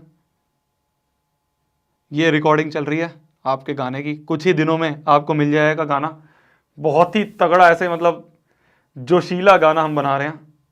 एक देखो, एक और ये फोटो,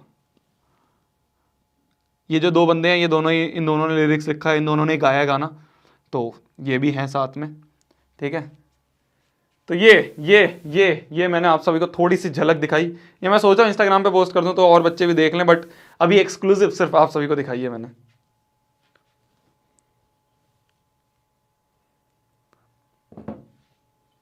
देखो 8600 हो गए, तो सिर्फ आपको पता होना चाहिए और किसी को नहीं, सिर्फ जो बच्चे एंड तक बैठते हैं सिर्फ उनके लिए एक्सक्लूसिव है, और किसी के लिए नहीं है। स्क्रीनशॉट ले लिया मतलब यार ये गलत है, नहीं भाई, मतलब तुम तो यार फिर मतलब मैं कोई सीक्रेट बताऊंगा तुम तो स्क्रीनशॉट ले लोगे यार, फिर तो मैं नहीं बताया करूंगा आपसे, गलत है भाई, नहीं, तुम तो यार स्क्रीनशॉट ले लेते हो यार, स्क्रीनशॉट ले लेते हो भाई, नहीं नहीं नहीं, ये तो गलत है यार, तुम तो भाई चीटिंग मत करो यार। देखो शोभित भैया, मैं तुम्हें अपना मान के तुम्हें यार ऐसे बता देता हूँ कि चलो कुछ बच्चे उनको बताऊंगा, मैं सोचता हूँ लीक नहीं होगा, तुमने स्क्रीनशॉट ले लिया, गलत कर रहे हो, गलत कर रहे हो, गलत कर रहे हो। अब से फिर मैं तुम्हें बताऊंगा ही नहीं, अब कट्टी है तुम सबसे। तो मैं तो सीक्रेट बताता हूं जो मैंने कहीं और बताया ही नहीं, अभी तक मैंने कहीं पे बताया नहीं, बताया ना, सिर्फ तुम्हें बताया, तुमने स्क्रीनशॉट ले लिया बेटा, तुम देखो तुम देखो अब, ओ भाई साहब पानी लग गया, ओ भाई स्क्रीन पे पानी लग गया, ओ भाई स्क्रीन बंद हो जाएगी, वैसे भी ये तो बहुत चलती इतनी मुश्किल से है। तो दो पॉजिटिव इंटीजर है ए एंड बी, ए को हमने लिख दिया, ए को हमने लिख दिया x square y square, B को हमने लिख दिया x y cube. X and y are prime numbers, find LCM of A and B, LCM of A and B निकालना है। यार मतलब कुछ है इसमें, या हमें बोल रखा है x and y are prime number, क्यों? क्योंकि इससे आपको पता चल जाए कि भाई हाँ प्राइम फैक्टराइज्ड है, प्राइम फैक्टराइजेशन है, प्राइम नंबर्स ये जरूरी था लिखना, जिससे हमें पता चल गया ये प्राइम फैक्टराइजेशन कर रखी है, प्राइम फैक्टराइजेशन कर रखी है। तो देखो एलसीएम निकालना है, एलसीएम के लिए क्या करते हैं, जो जो अलग अलग चीजें दिख रही हैं वो लिख लो, एक्स दिख रहा है वाई दिख रहा है, डॉट मतलब मल्टीप्लाई होता है। एक्स की हाईएस्ट पावर क्या अवेलेबल है, एक्स की हाईएस्ट पावर क्या अवेलेबल है इसमें, 2 दिख रही है तो 2 लिख दो। y की हाईएस्ट पावर क्या अवेलेबल है, 3 दिख रही है तो 3 लिख लो, ये हमारा एलसीएम होगा, x square y cube, it is your LCM. ठीक है, ठीक है भैया, जब गर्लफ्रेंड की पिक दिखाओगे तो स्क्रीनशॉट लूंगा, बेटा मैं दिखाऊंगा ही नहीं तुम्हें, तुमने अपने पैर पे आज खुद कुल्हाड़ी मारी है, मैं तुम्हें अपना समझ के चीजें दिखाता था, मैं तुम्हें अपना समझ के सारी चीजें यहाँ पे लीक करता था, पर तुमने आज मक्कारी करी है मेरे साथ। अब तुम्हें जो आगे मेरे को चीजें दिखाई थी वो भी नहीं दिखाऊंगा, रुको तुम्हें जितने भी सीक्रेट थे वो सब बताने वाला था मैं आगे, पर तुमने क्या करी, मेरे साथ गद्दारी करी है, तुमने स्क्रीनशॉट ले लिया आज, अब मैं तुम्हें नहीं बताऊंगा। नाराज हो गया आज होगी नाराज हो गया, अब होगी कॉकरोचेस को मारेगा, हो गया बात, अब होगी कॉकरोचेस को मारेगा, आज होगी नाराज हो गया बेटा। तो देखो अब हम बात करते हैं बेटा, अब नहीं बताऊंगा मैं, अब मैं बताऊंगा ही नहीं, मैं तो बताने वाला था तुम्हें भाभी का नाम, पर अब मैं बताऊंगा ही नहीं, क्योंकि तुमने क्या करते हो, तुम स्क्रीनशॉट ले लेते हो, मैं बताऊंगा ही नहीं। तुमने अपनी पैर पे कुल्हाड़ी मारी है आज, नहीं तो मैं बताने वाला था। तो अब देखो, अब ये वर्ड प्रॉब्लम्स है, वर्ड प्रॉब्लम करने का तरीका क्या है, वर्ड प्रॉब्लम करने का तरीका क्या है, मैं आपको सिंपल तरीका बताता हूं, एक लाइन लिखता हूं, उस लाइन से आपके सारे हो जाएंगे, एक लाइन लिखता हूं, एक कॉन्सेप्ट है, उससे आपकी सारी वर्ड प्रॉब्लम्स हो जाएंगी। देखो क्या कॉन्सेप्ट है, ये एक ट्रिक टाइप है जो आपको याद रखनी है। गिवन से बड़ा निकालना है, अभी आप समझ लो, बस मैं लिख रहा हूं आपके सामने, ठीक है, अभी आप समझ लो, आपको समझ में आएगा मैं क्या लिख रहा हूं। गिवन से बड़ा निकालना है तो एलसीएम, और गिवन से छोटी वैल्यू निकालनी है, छोटी वैल्यू निकालनी है तो एचसीएफ। क्या लिख दिया भैया आपने, अभी बताऊंगा, क्या लिख दिया भैया आपने, अभी बताऊंगा। क्वेश्चन को देखोगे, जैसे ही क्वेश्चन देखोगे समझ जाओगे। क्वेश्चन में बहुत बच्चों को ये दिक्कत आती है, भैया यार पता नहीं चलता कब एचसीएफ चाहिए कब एलसीएम चाहिए, एचसीएफ के क्वेश्चन में एलसीएम लिखाता हूं, एलसीएम के क्वेश्चन में भैया एचसीएफ लिखाता हूं, भैया मेरे को तो पता ही नहीं चलता। शोभित भैया की छोटी सी ट्रिक है, इसको यूज कर लेना। क्या ट्रिक है देख लो। तो सारे कह रहे भैया स्क्रीनशॉट डिलीट कर रहा हूं, अब तो रुको बेटा, तुम अब गए तुम भैया सब लोग सॉरी स्पैम करो। अब मैं सॉरी मांगूंगा ही नहीं, तुमने तो सबने स्क्रीनशॉट ले लिया ना, तुमने सबसे बड़ी गलती ये करी है। तो देखो गिवन वैल्यूज से अगर बड़ी वैल्यू निकालनी है तो एलसीएम लेंगे, एलसीएम में लीस्ट आता है, तो बड़े में लीस्ट निकालोगे, छोटे के लिए हाईएस्ट निकालोगे। तो इस तरह से याद कर लो, बड़ा निकालना है तो लीस्ट निकालेंगे, और छोटी वैल्यू निकालनी है तो एचसीएफ निकालेंगे। क्या बोल रहे हो भैया, ये बड़ा छोटा कुछ समझ नहीं आ रहा, मैं बताता हूं। On a morning walk 3 person है जो कि बाहर गए, ठीक है, तीन लोग जे बाहर गए। देयर स्टेप्स मेजर, स्टेप मतलब ऐसे जब चलते हैं तो ये जो चलने का मतलब उन्होंने एक कदम चला, तो एक कदम कितना मेजर कर रहा है, वो एक कदम का मेजर बता रखा है। एक के कदम जो है वो 30 सेंटीमीटर मेजर कर रहे हैं, एक के कदम जो है वो 36 सेंटीमीटर मेजर कर रहे हैं, ठीक है, और तीसरे वाले के कदम 40 सेंटीमीटर। भाई साहब ये क्या आदमी है जानवर है, 40 सेंटीमीटर चल रहे हैं, ठीक है। तो ये हमें बोल रखा है कि तीनों के कदम इतने इतने सेंटीमीटर कर रहे हैं। What is the minimum distance question को समझना, क्वेश्चन को समझोगे, ट्रिक लगाओगे, आंसर आएगा। What is the minimum distance each should walk so that each can cover the same distance in the complete steps. बोला यह जा रहा है तीनों को सेम डिस्टेंस कवर करना है, तीनों को सेम डिस्टेंस करना है, ठीक है। तो कितना कितना कितना मिनिमम डिस्टेंस उनको वॉक करना चाहिए, तो हमें बताना है कितना डिस्टेंस उन्हें वॉक करना चाहिए। ये क्या है, ये स्टेप्स का मेजर है, ये स्टेप्स का मेजर है कि भाई 30 सेंटीमीटर चला, फिर एक और 30 सेंटीमीटर चला, फिर एक और 30 सेंटीमीटर चला, फिर 30 सेंटीमीटर चला, ऐसे करते करते कुछ आगे पहुंच जाएगा, कितने भी मीटर सेंटीमीटर कितना पहुंच जाएगा, फिर 36 सेंटीमीटर चलेगा, 36 सेंटीमीटर चलेगा, फिर उसके बाद 40 सेंटीमीटर चलेगा, 40 सेंटीमीटर चलेगा। तो हमें जो 3 क्वांटिटी दे रखी है, हमें बताना है कि सेम डिस्टेंस वो कवर करे। तो अब देखो तीनों क्वांटिटी से एक छोटी क्वांटिटी दिमाग में लो, मैं आपको तरीका बता रहा हूं, मैं आपको तरीका बता रहा हूं। देखो हमें बताना है सेम डिस्टेंस वो कैसे कवर करेंगे। ये स्टेप्स के मेजर हैं, स्टेप्स के मेजर मतलब कदम कितने चल रहे हैं, तो जो कदम है उनका मेजर है, कदम के मेजर है ये डिस्टेंस नहीं है। डिस्टेंस तो हमेशा बड़ा ही होगा यार, डिस्टेंस मतलब 1 किलोमीटर चले, 2 किलोमीटर चले, 10 किलोमीटर चले, 15 किलोमीटर चले, ऐसे ही होगा डिस्टेंस। तो भाई इतना कोई है कि मान लो इन तीनों से कोई छोटी क्वांटिटी ले लूं मैं, मेरे को सोच रहा है आंसर क्या होगा, इन तीनों से बिल्कुल छोटी क्वांटिटी कोई सोच लो भाई, एक है 30, एक है 36, एक है 40, तो क्या आंसर 2 हो सकता है? मैंने बिल्कुल छोटी सी क्वांटिटी इमेजिन कर ली 2, तो क्या आंसर 2 हो सकता है? 2 सेंटीमीटर आंसर हो सकता है कि भाई तीनों 2 सेंटीमीटर चल रहे हैं। अबे भाई उसका कदम ही 30 सेंटीमीटर का है, तो वो 2 सेंटीमीटर कैसे चलेगा? क्या मेरी बात समझ में आ रही है? क्या मेरी बात समझ में आ रही है? अरे यार जब उस बंदे के सबसे छोटा जो चल रहा है उसका एक कदम ही 30 सेंटीमीटर है, तो वो 2 सेंटीमीटर कैसे चल सकता है? इतना सा कदम चलेगा, ऐसे करके ऐसे चलेगा बस, तो 2 सेंटीमीटर तो आंसर नहीं हो सकता। मतलब कि हमें बड़ा आंसर चाहिए, हमें बड़ा आंसर चाहिए, हमें गिवन से बड़ा आंसर चाहिए। ये जो गिवन हमें दे रखे हैं, ये जो गिवन हमें दे रखे हैं, इससे बड़ा आंसर चाहिए, तो हमें एलसीएम चाहिए, हमें एलसीएम चाहिए, हमें गिवन से बड़ा आंसर चाहिए। ये जो तीनों क्वांटिटीज हैं, इन जो तीनों क्वांटिटीज हैं, इस गिवन क्वांटिटीज से, इस गिवन क्वांटिटीज से बड़ा आंसर चाहिए, बड़ा आंसर चाहिए। तो अगर गिवन क्वांटिटी से बड़ा आंसर चाहिए तो एलसीएम लेंगे। तो मतलब हमें क्या करना है, हमें एलसीएम लेना है किस किस का, 30 सेंटीमीटर का, 36 सेंटीमीटर का, 30 सेंटीमीटर, 36 सेंटीमीटर और 40 सेंटीमीटर का। इन तीनों का एलसीएम जो होगा, इट इज योर आंसर। समझ गए? समझ गए? समझ गए? समझ गए? तो हमने सबसे पहले क्या करा, मैं आपको तरीका बता रहा हूं, फिर से देख लो। अब एक है 30, एक है 36, एक है 40। एक बंदा 30 सेंटीमीटर का कदम ले रहा है, एक बंदा 36 सेंटीमीटर के कदम ले रहा है, एक बंदा 40 सेंटीमीटर के कदम ले रहा है। हमें बताना है ये तीनों सेम डिस्टेंस कवर करें।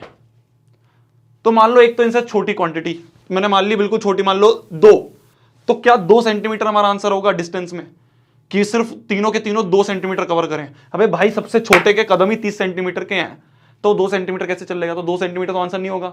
मतलब छोटा नहीं निकालना, हमें क्या निकालना है फिर? बड़ा नहीं। छोटा नहीं निकालना तो ऑब्वियस सी बात है, बड़ा 2 ही ऑप्शन है, या तो छोटा या बड़ा।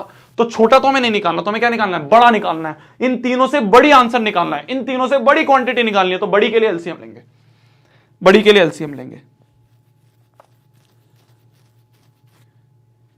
क्या ओलिविया भाभी? अबे भाई मैं कौन सा फ्रांस गया हुआ तो ओलिविया। तो एलसीएम जो है हमें इन तीनों का निकालना है। एलसीएम निकालना आपको आता है? जल्दी बताओ क्या आंसर है। 360 आ गया, 360 आ गया। एक बच्चा क्लास 9th का है, कह रहा है भैया सरफेस एरिया एंड वॉल्यूम का लेक्चर। मेरी जान बिल्कुल ला रहा हूं, मैं ला रहा हूं, मेरे को याद है। मैं 9th का चैनल भूला नहीं हूं, मैं 11th 12th का चैनल भी नहीं भूला हूं, मैं 10th का चैनल भी नहीं भूला हूं, मैं व्लॉग चैनल भी नहीं भूला हूं, मैं नेक्स्ट टॉपर्स भी नहीं भूला हूं। सारे पता है मेरे को, सारी चीजें हमारे दिमाग में चल रही होती है, तो टेंशन मत लो, मैं ला रहा हूं ना यार। 360 इज द आंसर। 360 आ रहा है एलसीएम पक्का? पक्का? मैं मेरे को नहीं पता क्या आ रहा है भाई, मैंने नहीं निकाला। 360 आ रहा है तो बता दो 360 आ रहा है, या निकाल के देखें, निकाल के देखें। 30 का निकाले, अगर हम 30 का निकाले तो 2 15 3 5 जा 15 5 1 जा 5, तो 30 का होगा 2 इंटू 3 इंटू 5। ठीक है, ये 30 का हमने लिख दिया। फिर हमें क्या चाहिए? हमें 36 चाहिए। 36 का क्या होगा?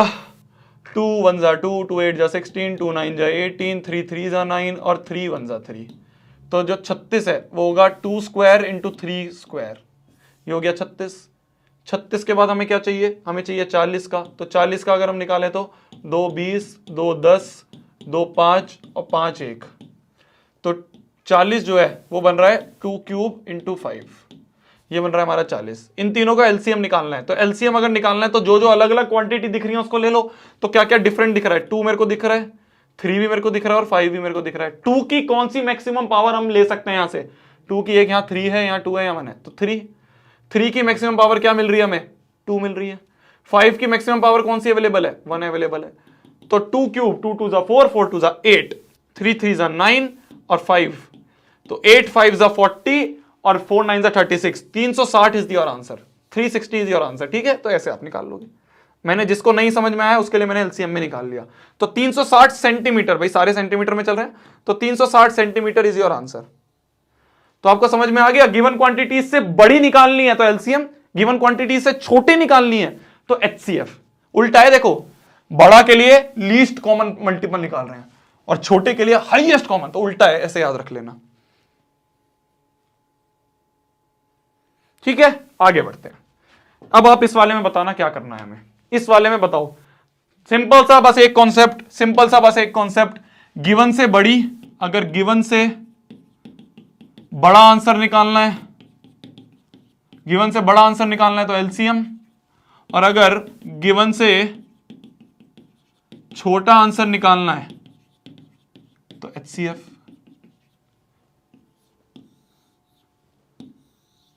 ठीक है, एचसीएम नहीं एचसीएफ, एचसीएम लिख दिया मैंने यहां पे, एचसीएफ, ये हो गया।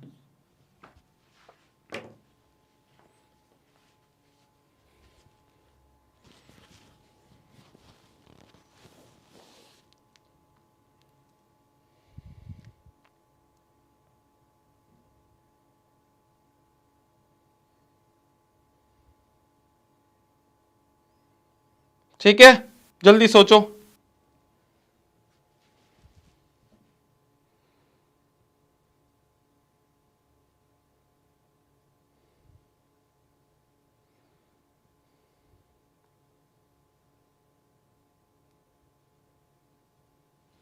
भैया गेन नहीं अगेन आएगा, कहां है गेन अगेन?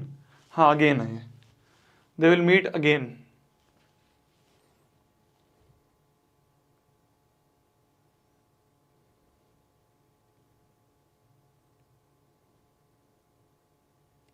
भैया इस बार मैथ्स का पेपर क्या टफ आएगा? मेरे से पढ़ रहे हो तो नहीं टफ होगा, मेरे से नहीं पढ़ रहे तो टफ होगा, सिंपल सी बात।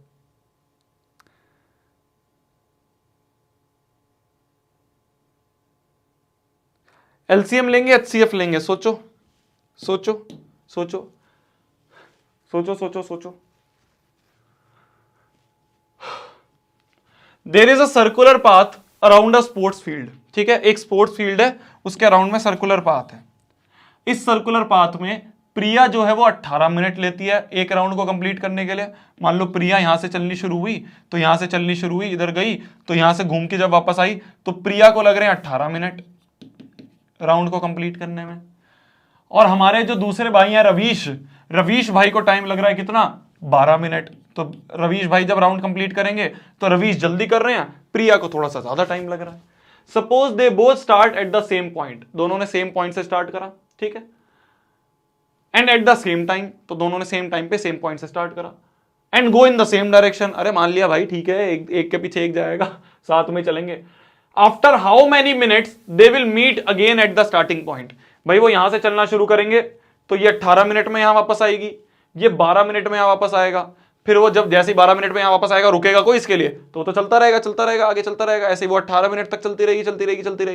तो एक 18 मिनट फिर आगे चलेगी, फिर ये भी 12 मिनट, फिर आगे भी चलता रहेगा। तो मान लो 2 राउंड हो गए, 3 राउंड हो गए, कितने भी हो गए, तो कितनी देर बाद वो यहां मिलेंगे?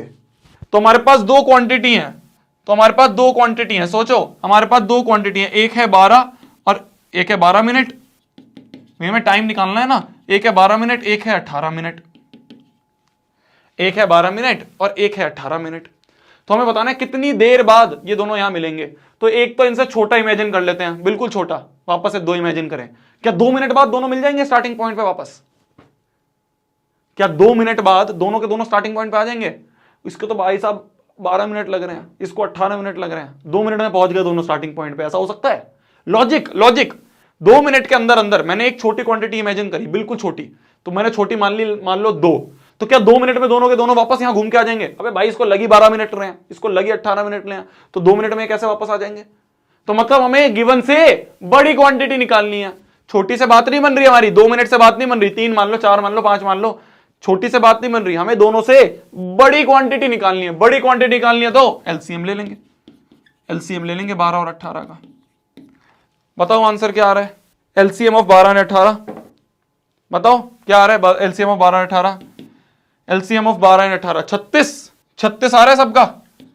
एलसीएम ऑफ 12 और 18 इज 36 आ रहा है। एलसीएम ऑफ 12 और 18 इज 36 आ गया, आ गया, आ गया। तो एलसीएम ऑफ 12 और 18 इज 36, बस सिंपल था। हमने कहा भाई एक छोटी क्वांटिटी इमेजिन करते हैं, मैंने कहा 2, क्या 2 मिनट पे दोनों मिल जाएंगे? नहीं मिलेंगे, तो मतलब मेरे को छोटी नहीं चाहिए, मेरे को बड़ी चाहिए। छोटी नहीं चाहिए तो ऑब्वियस सी बात है, दूसरा ऑप्शन क्या है? बड़ी। बड़ी के लिए एलसीएम लेना है, बड़े के लिए एलसीएम लेना है। तो ये जो ट्रिक है ये आपको बहुत जगह मिलेगी यार, बहुत कॉमन हो गई है, मैंने देखा तो, बट आपको समझ में आ गई है चीज, है ना?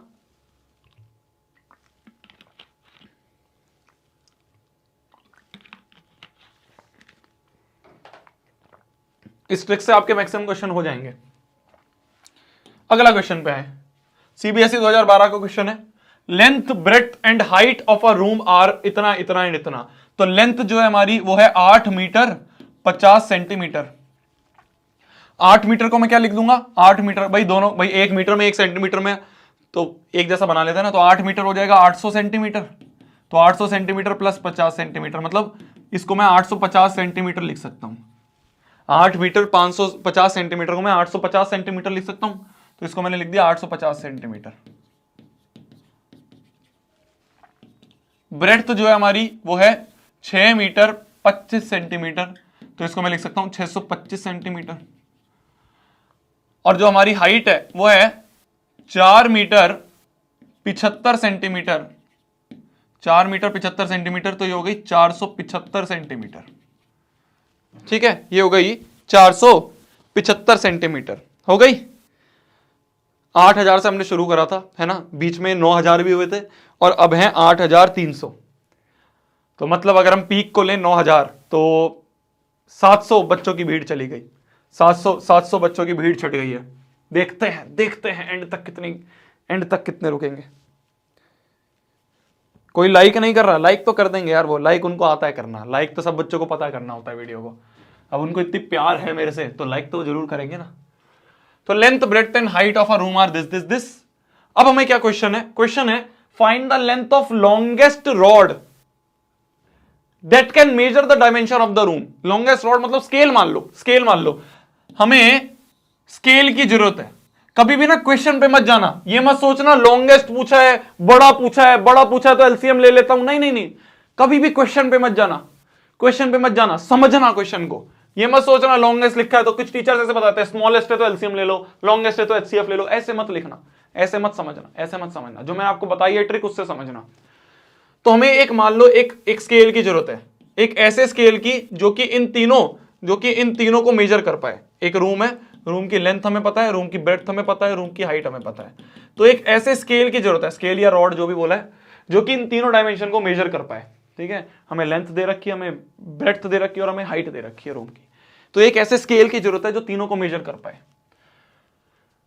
तो 3 क्वांटिटी हमारे पास, 850, 625, 475। ठीक है, अब हमें देखना हमारा आंसर क्या होगा। तीनों से बड़ा होगा, अगर तीनों से बड़ा होगा आंसर तो एलसीएम लेंगे, तीनों से छोटा होगा आंसर तो एचसीएफ लेंगे। दिमाग में सोचते हैं थोड़ा सा। इन तीनों से अगर हम कोई छोटी क्वांटिटी ले लें, मान लो मैंने ले लिया 5 सेंटीमीटर, तो क्या 5 सेंटीमीटर का स्केल इसको मेजर कर पाएगा? 850 सेंटीमीटर को भाई 5 5 5 5 5 5 करते 850 में पहुंच जाऊंगा। 625 को कर पाएगा 5 5 5 5 करते करते पहुंच जाऊंगा मैं। 475 को कर पाएगा? 5 5 5 5 5 5 करते करते मैं 475 पे पहुंच जाऊंगा। ठीक है, अगर मैं बड़ी ले लूं इन तीनों से कोई क्वांटिटी, 1000 ले लूं, मैंने 1000 मीटर का स्केल ले लिया, तो 1000 मीटर का स्केल जो होगा, इतना बड़ा स्केल जो होगा, वो क्या 850 वाले को मेजर कर पाएगा? भाई मेरे को 850, भाई हमारा ये रूम मान लो, हमारा ये रूम है, ठीक है, हमारा ये रूम है, ये हमारा रूम है, ये जो है ये 850 मीटर है, ये 850 मीटर है मान लो, ठीक है, या ये तो ब्रेड्थ हो गई आपकी, मैं लेंथ की बात कर रहा हूँ। लेंथ जो है हमारी यहां से यहां तक 850 मीटर की है, ठीक है। मेरे पास अगर कोई छोटा सा स्केल होगा, तो छोटे से स्केल को मैं क्या करूंगा, ये मान लो ये छोटा सा स्केल है, इस छोटे से स्केल से मैं पहले यहां मेजर करूंगा, फिर एक मार्क लगा के आगे मेजर करूंगा, फिर एक मार्क लगा के आगे मेजर करूंगा, फिर एक मार्क लगा के आगे मेजर करूंगा, ऐसे करते करते मैं छोटे स्केल से मेजर कर पाऊंगा। छोटे से तो कर पा रहा हूं मैं बड़ा स्केल लिया है, मैं 1000 मीटर का स्केल ले आया, मैं 1000 मीटर का स्केल ले आया, इतना बड़ा स्केल पहले तो मैं लेके आया गाड़ी में, और उससे मैं सोचूं इसको मेजर कर लूं, हो पाएगा? नहीं हो पाएगा। इतने बड़े की क्या जरूरत है हमें, रूम ही हमारा छोटा सा है, तो इतने बड़े स्केल को हम यहां पे फिट कैसे कर पाएंगे? थोड़ा सा लॉजिक की बात समझो। बड़े स्केल से आप छोटी क्वांटिटी कैसे मेजर करोगे? नहीं कर पाओगे। बड़े स्केल से आप छोटी क्वांटिटी कैसे मेजर करोगे? नहीं कर पाओगे। तो बड़े इसकी आंसर की जरूरत नहीं है, हमें बड़े आंसर की जरूरत नहीं है, हमें छोटे आंसर की जरूरत है। तो जब भी हमें छोटे आंसर की जरूरत होती है, हम HCF निकालेंगे। जब भी हमें छोटे आंसर की जरूरत होगी तो हम HCF निकालेंगे। तो यहां पे हमें HCF चाहिए, किस किस का? 850 का, 625 का और 700 475 का। आप ये मत सोचो कि भैया बड़ा स्केल होगा तो थोड़ा सा बाहर निकलेगा, उससे पता तो चल जाएगा। अरे यार ऐसे मत सोचो कि तुम्हारे घर का कमरा है वो, मान लो एक क्यूबॉइड है बस, उस क्यूबॉइड के अंदर तुम हो, तो उसको फिट कैसे करोगे? इतने बड़े स्केल को फिट कैसे करोगे? तो मुड़ जाएगा, टूट जाएगा। समझ पा रहे हो मेरी बात को? ये मत सोचो भैया थोड़ा सा बाहर निकल जाएगा, क्या हो गया यार, हमारे पास है इतना सा रूम बस, उसमें कैसे फिट करोगे? कौन कौन भैया की शादी में आएगा? खाना दिलाओगे तो मैं भी आऊंगा। कहां हो रही है बताओ? तो हमें क्या निकालना है? हमने 1 किलोमीटर का स्केल ले लिया, कैसे आ जाएगा?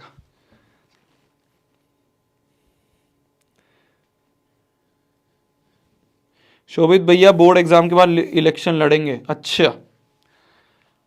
तो हमें बताना है इन दोनों का HCF कैसे निकालोगे? HCF निकालने के लिए इसका प्राइम फैक्टराइजेशन, इसका प्राइम फैक्टराइजेशन, इसका प्राइम फैक्टराइजेशन और कॉमन निकाल लो। क्या आ रहा है? 25 आ रहा है, 25 आ रहा है तीनों का HCF 25 आ रहा है। This is your answer, 25 is your answer, 25 centimetre is your answer, ठीक है, 25 सेंटीमीटर इज योर आंसर। तो हमें 25 सेंटीमीटर के स्केल से आंसर आ जाएगा। आगे बढ़े। अगला क्वेश्चन कहता है, इसके लिए एक छोटा सा आपको फॉर्मूले की जरूरत है। ये फॉर्मूले पे 2 बार सवाल पूछ रखा है, 11 और 12 में, फिर से आ सकता है। फॉर्मूला ये है, एक फॉर्मूला है कि अगर 2 नंबर है ए एंड बी, ये 2 नंबर हैं, तो HCF of A and B into LCM of A and B जो होगा, ए और बी का HCF निकाला आपने, ए और बी का LCM आपने निकाला, तो वो किसके बराबर होगा? वो इन दोनों के प्रोडक्ट के बराबर होगा, मतलब ए इंटू बी के बराबर होगा। वो इन दोनों के प्रोडक्ट के बराबर होगा, मतलब ए इंटू बी के बराबर होगा। ये फॉर्मूला है जो आपको थोड़ा काम आएगा।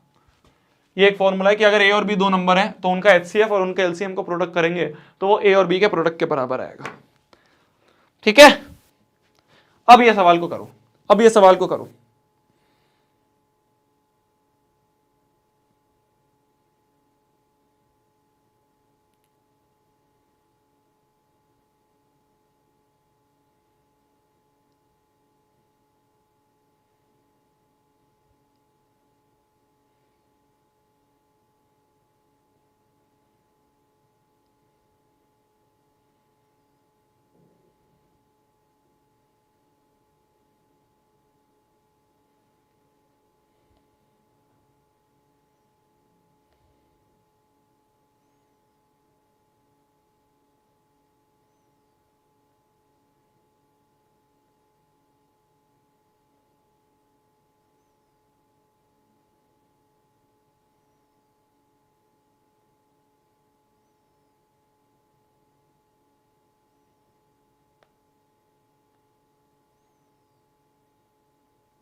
आ गया। आर की वैल्यू निकालनी है। देखो हमें दे रखा है दो नंबर है 253 और 440। दो नंबर है कौन कौन से, 253 और 440, ये दो नंबर हमें दे रखे हैं। इन दोनों का हमें HCF दे रखा है 11, LCM दे रखा है इतना। हमें आर की वैल्यू निकालनी है। हमें पता है HCF of 253 440 into LCM of, ये फॉर्मूला हमने जो ये पढ़ा, LCM ऑफ 253 440 जो होगा ये होगा 253 इंटू 440 के बराबर। भाई दोनों का LCM और दोनों का HCF का प्रोडक्ट, दोनों के नंबर के प्रोडक्ट के बराबर होगा। HCF हमें क्या दे रखा है, HCF हमें दे रखा है 11, LCM हमें क्या दे रखा है 253 इंटू आर, 253 इंटू आर, यह हमें LCM दे रखा है, इक्वल टू 253 इंटू 440। तो इजी पीजी है ये तो, 253 से 253 या 11 चौके तो 40, तो आर की वैल्यू यहां से आ गई 40। आर की वैल्यू यहां से आ गई 40। ठीक है, आर की वैल्यू आ गई 40। सिंपल सा एक फॉर्मूला है, A into B equal to HCF of A B into LCM of A B. इसी फॉर्मूले से आप ये वाला सवाल भी कर सकते हो। इसी फॉर्मूले से आप ये वाला सवाल भी कर सकते हो जो हमने यहाँ पे अलग अलग से निकाला था, जो आपने अलग अलग से निकाला था, इसी फॉर्मूले से आप कर सकते हो।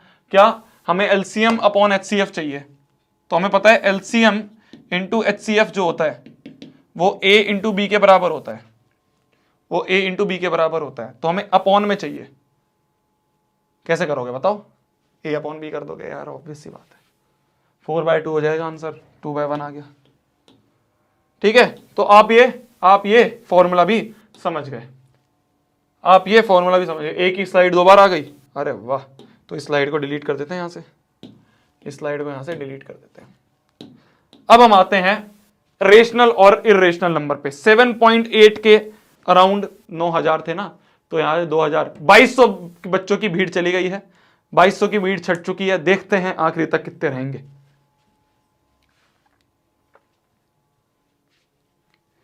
भैया आपकी शादी में आऊंगा।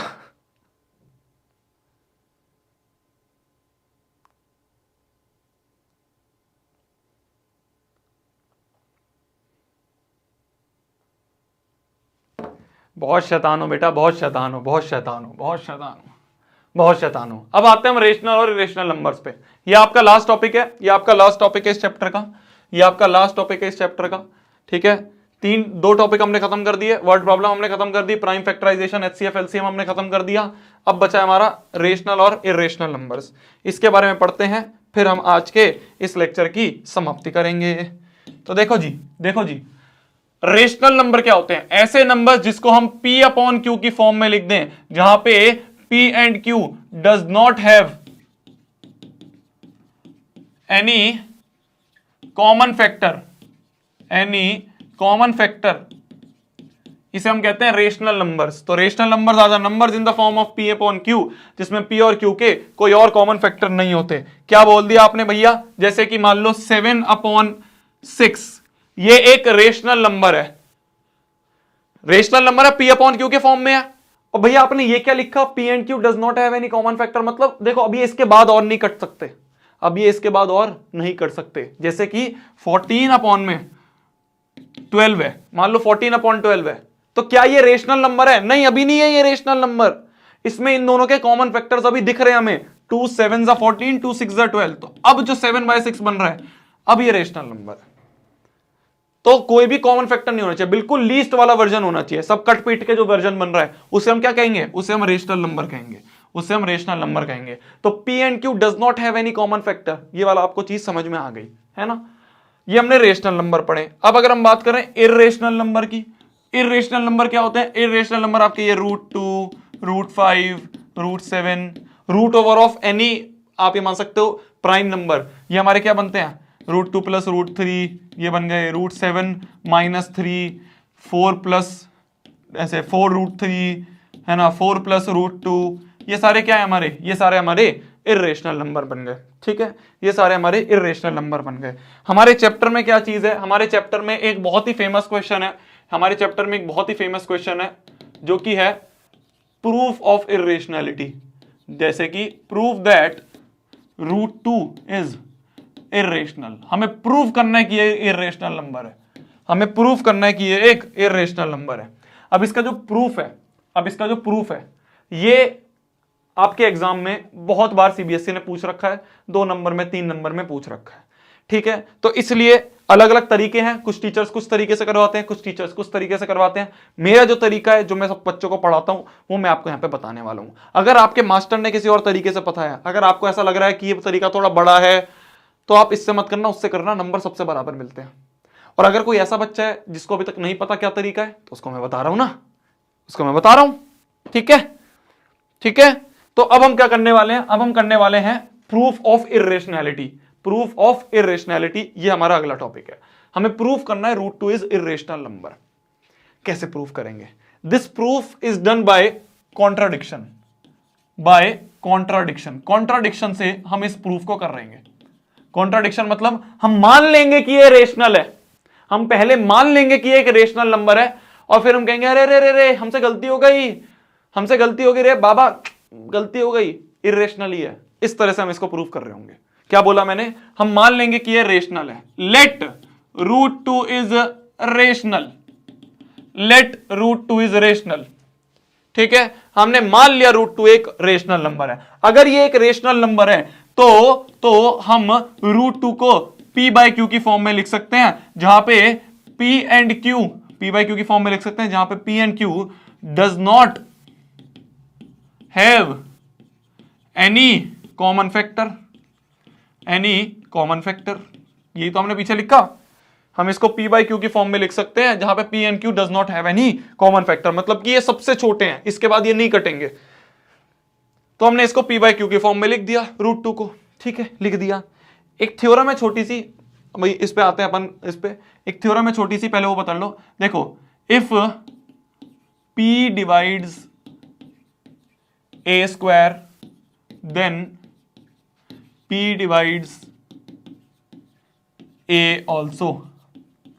छोटी सी थ्योरम है, यहां पे ये इस p से कोई रिलेशन नहीं है, इस p से कोई रिलेशन नहीं है, ये मैं आपको ऐसी एक थ्योरम बता रहा हूं। ये एक इंपॉर्टेंट थ्योरम है, ये आपको पता होनी चाहिए कि अगर p a स्क्वायर को डिवाइड कर रहा है तो p a को भी करेगा। मतलब कि मान लो p जो है वो 5 स्क्वायर को कोई डिवाइड कर रहा है, या मान लो 6 स्क्वायर को कोई डिवाइड कर रहा है, मान लो 2 जो है वो 6 स्क्वायर को डिवाइड कर रहा है, तो 2 जो है वो 6 को भी डिवाइड करेगा। ये थ्योरम है। ऑब्वियस सी बात है भाई, 6 स्क्वायर मतलब 6 स्क्वायर को अगर ये डिवाइड कर रहा है, मतलब 36 को अगर ये डिवाइड कर रहा है, 36 को अगर 2 डिवाइड कर रहा है, कर देगा 18 कर देगा। डिवाइड मतलब कोई रिमाइंडर नहीं छोड़ेगा, कोई रिमाइंडर नहीं छोड़ेगा, एक हमें नंबर मिल जाएगा पूरा का पूरा। तो मतलब अगर ये 6 स्क्वायर को डिवाइड कर रहा है तो ये 6 को भी डिवाइड करेगा। तो ये एक थ्योरम है कि if p divides a square then p divides a also. ये छोटी सी थ्योरम है, ये हमें काम आएगी यहां पे, इसलिए मैं आपको बता रहा हूं। वापस आते हैं इस क्वेश्चन पे, वापस आते हैं इस क्वेश्चन पे। देखो ध्यान से देखना, वापस एक बार रटना है आपको, बेसिक सी बात है, रटने वाली चीजें कैसे प्रूफ होता है, ऐसे ही आपके सारे प्रूफ होंगे आगे। तो लेट रूट 2 इज रेशनल, ये मान लिया हमने, तो रूट 2 को हमने p बाई क्यू की फॉर्म में लिख दिया, ठीक है। Squaring both sides, squaring both sides, तो दोनों साइड्स हम क्या करेंगे, अब स्क्वायर कर देंगे। तो बन जाएगा 2 बराबर p square by q square, root 2 का स्क्वायर 2 हो जाएगा, p square by q square बन गया। तो यहां से बन जाएगा q स्क्वायर बराबर p स्क्वायर बाई 2। यहां से हम ये देख सकते हैं, यहां से हम ये देख सकते हैं कि 2 डिवाइड्स p स्क्वायर। भाई p स्क्वायर को जब 2 ने डिवाइड करा तो कोई नंबर हमें मिला, जो कि रिमाइंडर नहीं मिल रहा ना हमें, p स्क्वायर बाई 2 कोई नंबर मिला, मतलब कि 2 जो है वो p स्क्वायर को डिवाइड कर रहा है। तो हम ये कह सकते हैं therefore 2 will divide p also, 2 divide p also, 2p को भी डिवाइड करेगा, 2p को भी डिवाइड करेगा, जैसे हमने फर्स्ट इक्वेशन कह दी। तो अगर 2p स्क्वायर को डिवाइड कर रहा है तो 2p को भी डिवाइड करेगा, मतलब कि कुछ ऐसा बन जाएगा ये, मतलब कि 2 जो है वो p को भी डिवाइड करेगा। तो जब 2 ने p को डिवाइड करा तो मान लो ये n बना, मान लो एक n नंबर बना, लेट। तो यहां से हमें मिल गया p की वैल्यू 2n मिल गई। इसको पुट कर दो फर्स्ट में, पुट इन फर्स्ट, इसको पुट कर देंगे, इसको पुट कर देंगे इस फर्स्ट में। तो यहां से बन गया q स्क्वायर बराबर 2n का स्क्वायर, p की वैल्यू 2n रख दी, p की वैल्यू 2n रख दी, 2n का स्क्वायर बाय 2। तो यहां से बन गया q स्क्वायर बराबर 4n स्क्वायर बाय 2, 2 से 2 कटा, तो यहां से बन रहा है q स्क्वायर बाय 2 बराबर n स्क्वायर। अब देखो वापस से 2 ने q स्क्वायर को डिवाइड करा और एक n मिला, 2 ने q स्क्वायर को डिवाइड करा और एक n मिला, मतलब कि यहां से भी हम कह सकते हैं 2 divides q square also, 2 divides q square, अगर q स्क्वायर को कर रहा है तो q को भी करेगा, तो 2 डिवाइड q ऑल्सो। तो 2 ने तो q को भी डिवाइड कर दिया भाई साहब, तो 2 ने तो q को भी डिवाइड कर दिया, मान लो ये m बना लेट, तो यहां से मिल गया हमें q बराबर 2m मिल गया, q बराबर 2m मिल गया, p बराबर 2n है, q बराबर 2m है, तो भाई p बाई q जो होगा वो बन जाएगा 2n अपॉन में 2m। ये क्या हो गया, ये क्या हो गया, यहां पे तो हमें 2 भी दिख रहा है, हमने तो बोला था p बाई क्यू जो है वो ऐसे नंबर है जिसका कोई भी अब कॉमन फैक्टर नहीं होगा, यहां पे तो हमें 2 और 2 दोनों में कॉमन दिख रहे हैं, दोनों कॉमन फैक्टर दिख रहे हैं हमें, यहां पे तो 2 और 2 जो है ये कॉमन फैक्टर दिख रहे हैं p अपॉन क्यू में, पर हमने यहां बोला था p अपॉन क्यू का कोई कॉमन फैक्टर नहीं होगा, तो दिस कॉन्ट्राडिक्शन या फिर ये जो हमें मिला this result is due to our wrong assumption, ये जो कॉन्ट्राडिक्शन आया, रिजल्ट बोलोगे कॉन्ट्राडिक्शन बोलोगे एक ही बात है, कॉन्ट्राडिक्शन लिख सकते हैं अपन, तो दिस कॉन्ट्राडिक्शन, ये जो कॉन्ट्राडिक्शन आया कि भाई p अपॉन क्यू तो कोई भी कॉमन फैक्टर नहीं लेता था, पर यहां दिख गया p upon q 2 common factor ले रहा है, तो this contradiction is due to, ये क्यों हुआ contradiction, due to our wrong assumption, ये जो हमने रॉन्ग एजम्पशन ले लिया था, क्या रॉन्ग एजम्पशन ली थी हमने, क्या रॉन्ग एजम्पशन ली थी हमने, दैट कि रूट 2 इज रेशनल, हमने रॉन्ग एजम्पशन ले ली थी कि रूट 2 रेशनल है, तो हम माफी मांगते हैं, तो hence root 2 is irrational, hence root 2 is irrational. तो ये जो प्रूफ है ये बिल्कुल आए बैंगन जैसा है, ये जो प्रूफ है ये बिल्कुल बैंगन जैसा है ना, ये ना, ये प्रूफ जो है ये बिल्कुल बैंगन जैसा है।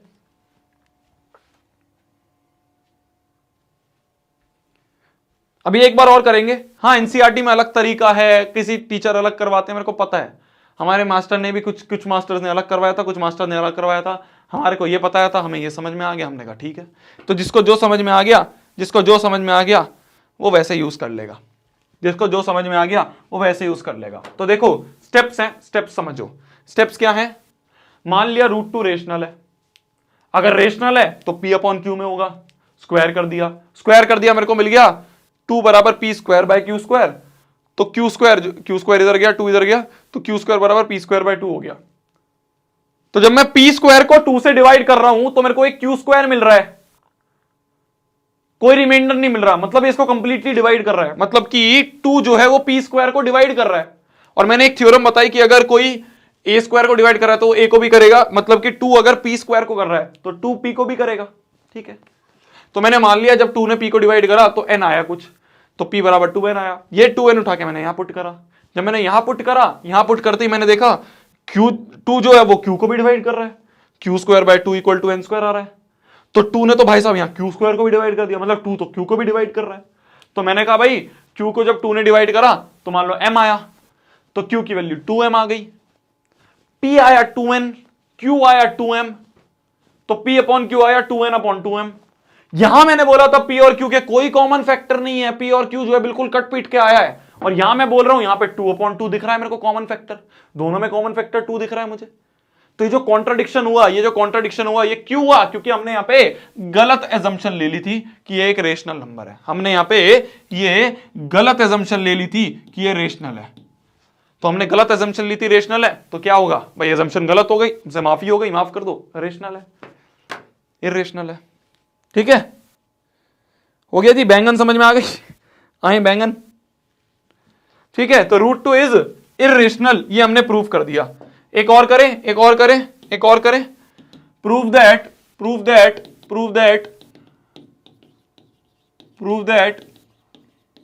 रूट 7 इज इर्रेशनल, हमें प्रूव करना है रूट 7 इज इर्रेशनल।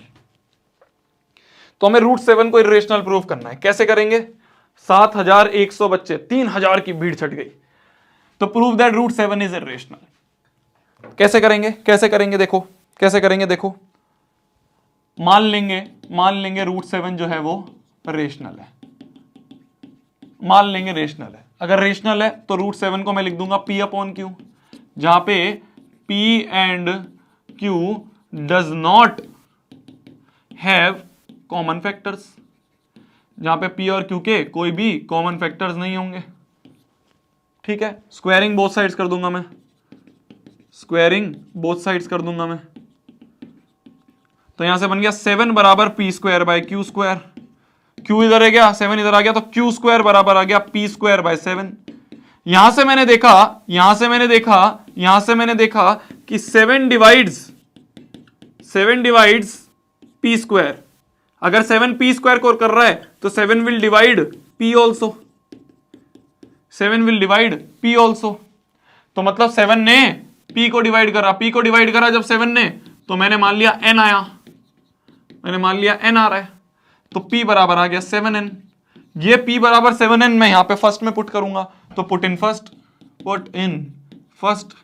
तो p बराबर 7n करेंगे तो q स्क्वायर बराबर 7n का स्क्वायर बाय 7।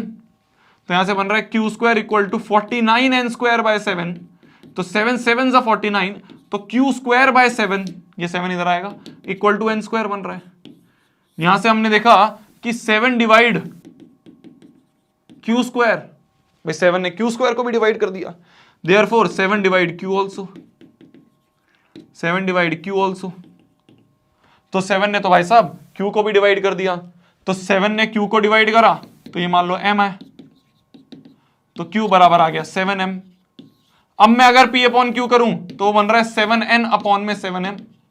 अब मैं p अपॉन q करूं तो बन रहा है 7n अपॉन 7m। तो यहां पे हमने देखा कि 7 इज अ कॉमन फैक्टर, 7 एक कॉमन फैक्टर दिख रहा है, पर हमने तो बोला था कि कोई कॉमन फैक्टर नहीं होगा। तो दिस कॉन्ट्राडिक्शन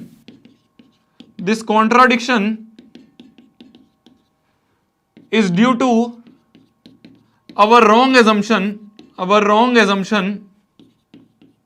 हमने क्या रॉन्ग एजम्पशन ले ली थी? That √7 is irrational. हमने एजम्पशन ले ली थी कि √7 इज रेशनल, हमने तो मान लिया था √7 रेशनल है, तो ये एजम्पशन हमारी गलत हो गई, तो हेंस √7 इज इरेशनल। ठीक है जी, ये बात हो गई हमारी √7 की। ठीक है। अब कुछ क्वेश्चंस कैसे आते हैं हमें, कुछ क्वेश्चन जो सीबीएसई ने और भारी पूछने लग गए, उसके पीछे एक कॉन्सेप्ट है छोटा सा, ही देख लो। रेशनल प्लस रेशनल क्या होगा, या रेशनल माइनस रेशनल क्या होगा, या रेशनल इंटू रेशनल करेंगे तो क्या होगा, या रेशनल अपॉन रेशनल करेंगे तो क्या होगा, बताओ। कोई भी रेशनल ले लो, 1/2, तो 1/2 प्लस 1/2, तो 1/2 प्लस 1/2 1 भी रेशनल है। तो रेशनल प्लस रेशनल कर लो तो भी रेशनल मिलेगा, रेशनल माइनस रेशनल कर लो तो भी रेशनल मिलेगा, रेशनल इंटू रेशनल करोगे तो भी रेशनल मिलेगा, और रेशनल अपॉन रेशनल करोगे तो भी रेशनल मिलेगा, हमेशा। इर्रेशनल की बात करें हम, इर्रेशनल प्लस माइनस इर्रेशनल अगर हम कर लें, इर्रेशनल प्लस माइनस इर्रेशनल कर लें, तो मान लो इर्रेशनल में, या भी पहले प्लस की बात कर लें, हम खाली प्लस की बात कर लें, इर्रेशनल माइनस इर्रेशनल की बात करेंगे, इर्रेशनल इंटू इर्रेशनल की बात करेंगे, और इर्रेशनल अपॉन इर्रेशनल की बात करेंगे। अगर इर्रेशनल में इर्रेशनल जोड़ दूं मैं, मान लो √2 में मैं √2 जोड़ दूं तो बन जाएगा 2√2, ठीक है। √2 में मैं माइनस √2 जोड़ दूं, √2 में मैं माइनस √2 जोड़ दूं तो बन जाएगा 0। अब बन गया रेशनल, 0 रेशनल है भाई, 0 रेशनल है ना, 0/1 p अपॉन q फॉर्म आ गया। मान लो यहां √2 ले लिया, यहां √2 ले लिया, तो बन गया अपना √2 माइनस √2 0, और मैंने ले लिया √2 और एक ले लिया √3, तो √2 माइनस √3 क्या बन रहा है, वो तो इर्रेशनल बन रहा है। तो हम ये कह सकते हैं कि इस केस में कैन नॉट से कभी रेशनल बनेगा, कभी इर्रेशनल बनेगा। तो इर्रेशनल के केस में हम नहीं बता सकते कि क्या आंसर होगा। और अगर इर्रेशनल प्लस रेशनल हो जाए, या इर्रेशनल माइनस रेशनल हो जाए, या इर्रेशनल इंटू रेशनल हो जाए, या इर्रेशनल अपॉन रेशनल हो जाए, कुछ ऐसा हो जाए तो क्या होगा, इर्रेशनल और रेशनल होगा, तो irrational plus rational, irrational minus rational हो जाए, इस केस में क्या होगा बताओ। हाँ, बोथ की बात कर रहा हूं ना, अब बताओ बोथ में क्या होगा, बोथ में क्या होगा, बोथ में क्या होगा भाई। मान लो रेशनल में इर्रेशनल जोड़ दूं मैं, मान लो 2 में √2 जोड़ दूं, 2 प्लस √2 इर्रेशनल बन रहा है, 1 प्लस रूट टू इरेशनल बन रहा है, 0 प्लस रूट टू इरेशनल बन रहा है, तो यहां पे तो हर केस में इरेशनल मिलेगा। ऐसे माइनस में भी इरेशनल मिलेगा। मल्टीप्लाई में root two into two root two बन रहा है, irrational. Root two into 3 irrational, तो ये भी इरेशनल मिलेगा। एक्सेप्ट रेशनल 0 हो जाए। जब रेशनल 0 होगा तो रेशनल मिलेगा, बाकी हर केसेस में हमें इरेशनल मिलेगा। सिमिलरली यहां पे रेशनल नॉट इक्वल टू 0 होना चाहिए, वरना ये भी हमेशा इरेशनल मिलेगा। तुरुत्तु, ठीक है। तो ये हमारा छोटी सी बात है। इस केस में हम कुछ नहीं कह सकते, इस केस में हमेशा रेशनल, इस केस में हमेशा इरेशनल, बस R 0 नहीं होना चाहिए, ठीक है। हाँ, 0 से मल्टीप्लाई करेंगे। एक बच्चे ने आया ना डाउट, वही बच्चे के डाउट होते हैं कि भैया 0 लगा देंगे तो क्या होगा। 0 लगा देंगे तो वो नहीं होगा, 0 लगा देंगे तो वो रेशनल होगा, बाकी सारे केसेस में ये इरेशनल बनेंगे, ठीक है। तो अगर किसी भी इरेशनल में मैं रेशनल जोड़ दूं, किसी भी इरेशनल में मैं रेशनल जोड़ दूं, किसी भी इरेशनल में मैं रेशनल मल्टीप्लाई कर दूं, किसी भी इरेशनल को डिवाइड कर दूं मैं, तो उन सब केस में ये इरेशनल ही रहेंगे, ठीक है। क्वेश्चन क्या बनता है, prove that 2 plus root 2 is irrational. Prove that 2 plus root 2 is irrational, ये हमें प्रूव करना है। इसको कैसे करेंगे, देखो वापस से कॉन्ट्राडिक्शन कि let 2 plus root 2 is rational. हमने मान लिया ये रेशनल है। अगर ये रेशनल है तो 2 plus root 2 will be equal to P upon Q, where P and Q will not have any common factors नहीं होंगे इनके। इस P अपॉन Q को इधर ले जाता हूं, रूट 2 को इधर ले जाता हूं, या 2 को इधर ले जाता हूं, तो ये बन गया root 2 equal to P upon Q minus 2। ये बन गया।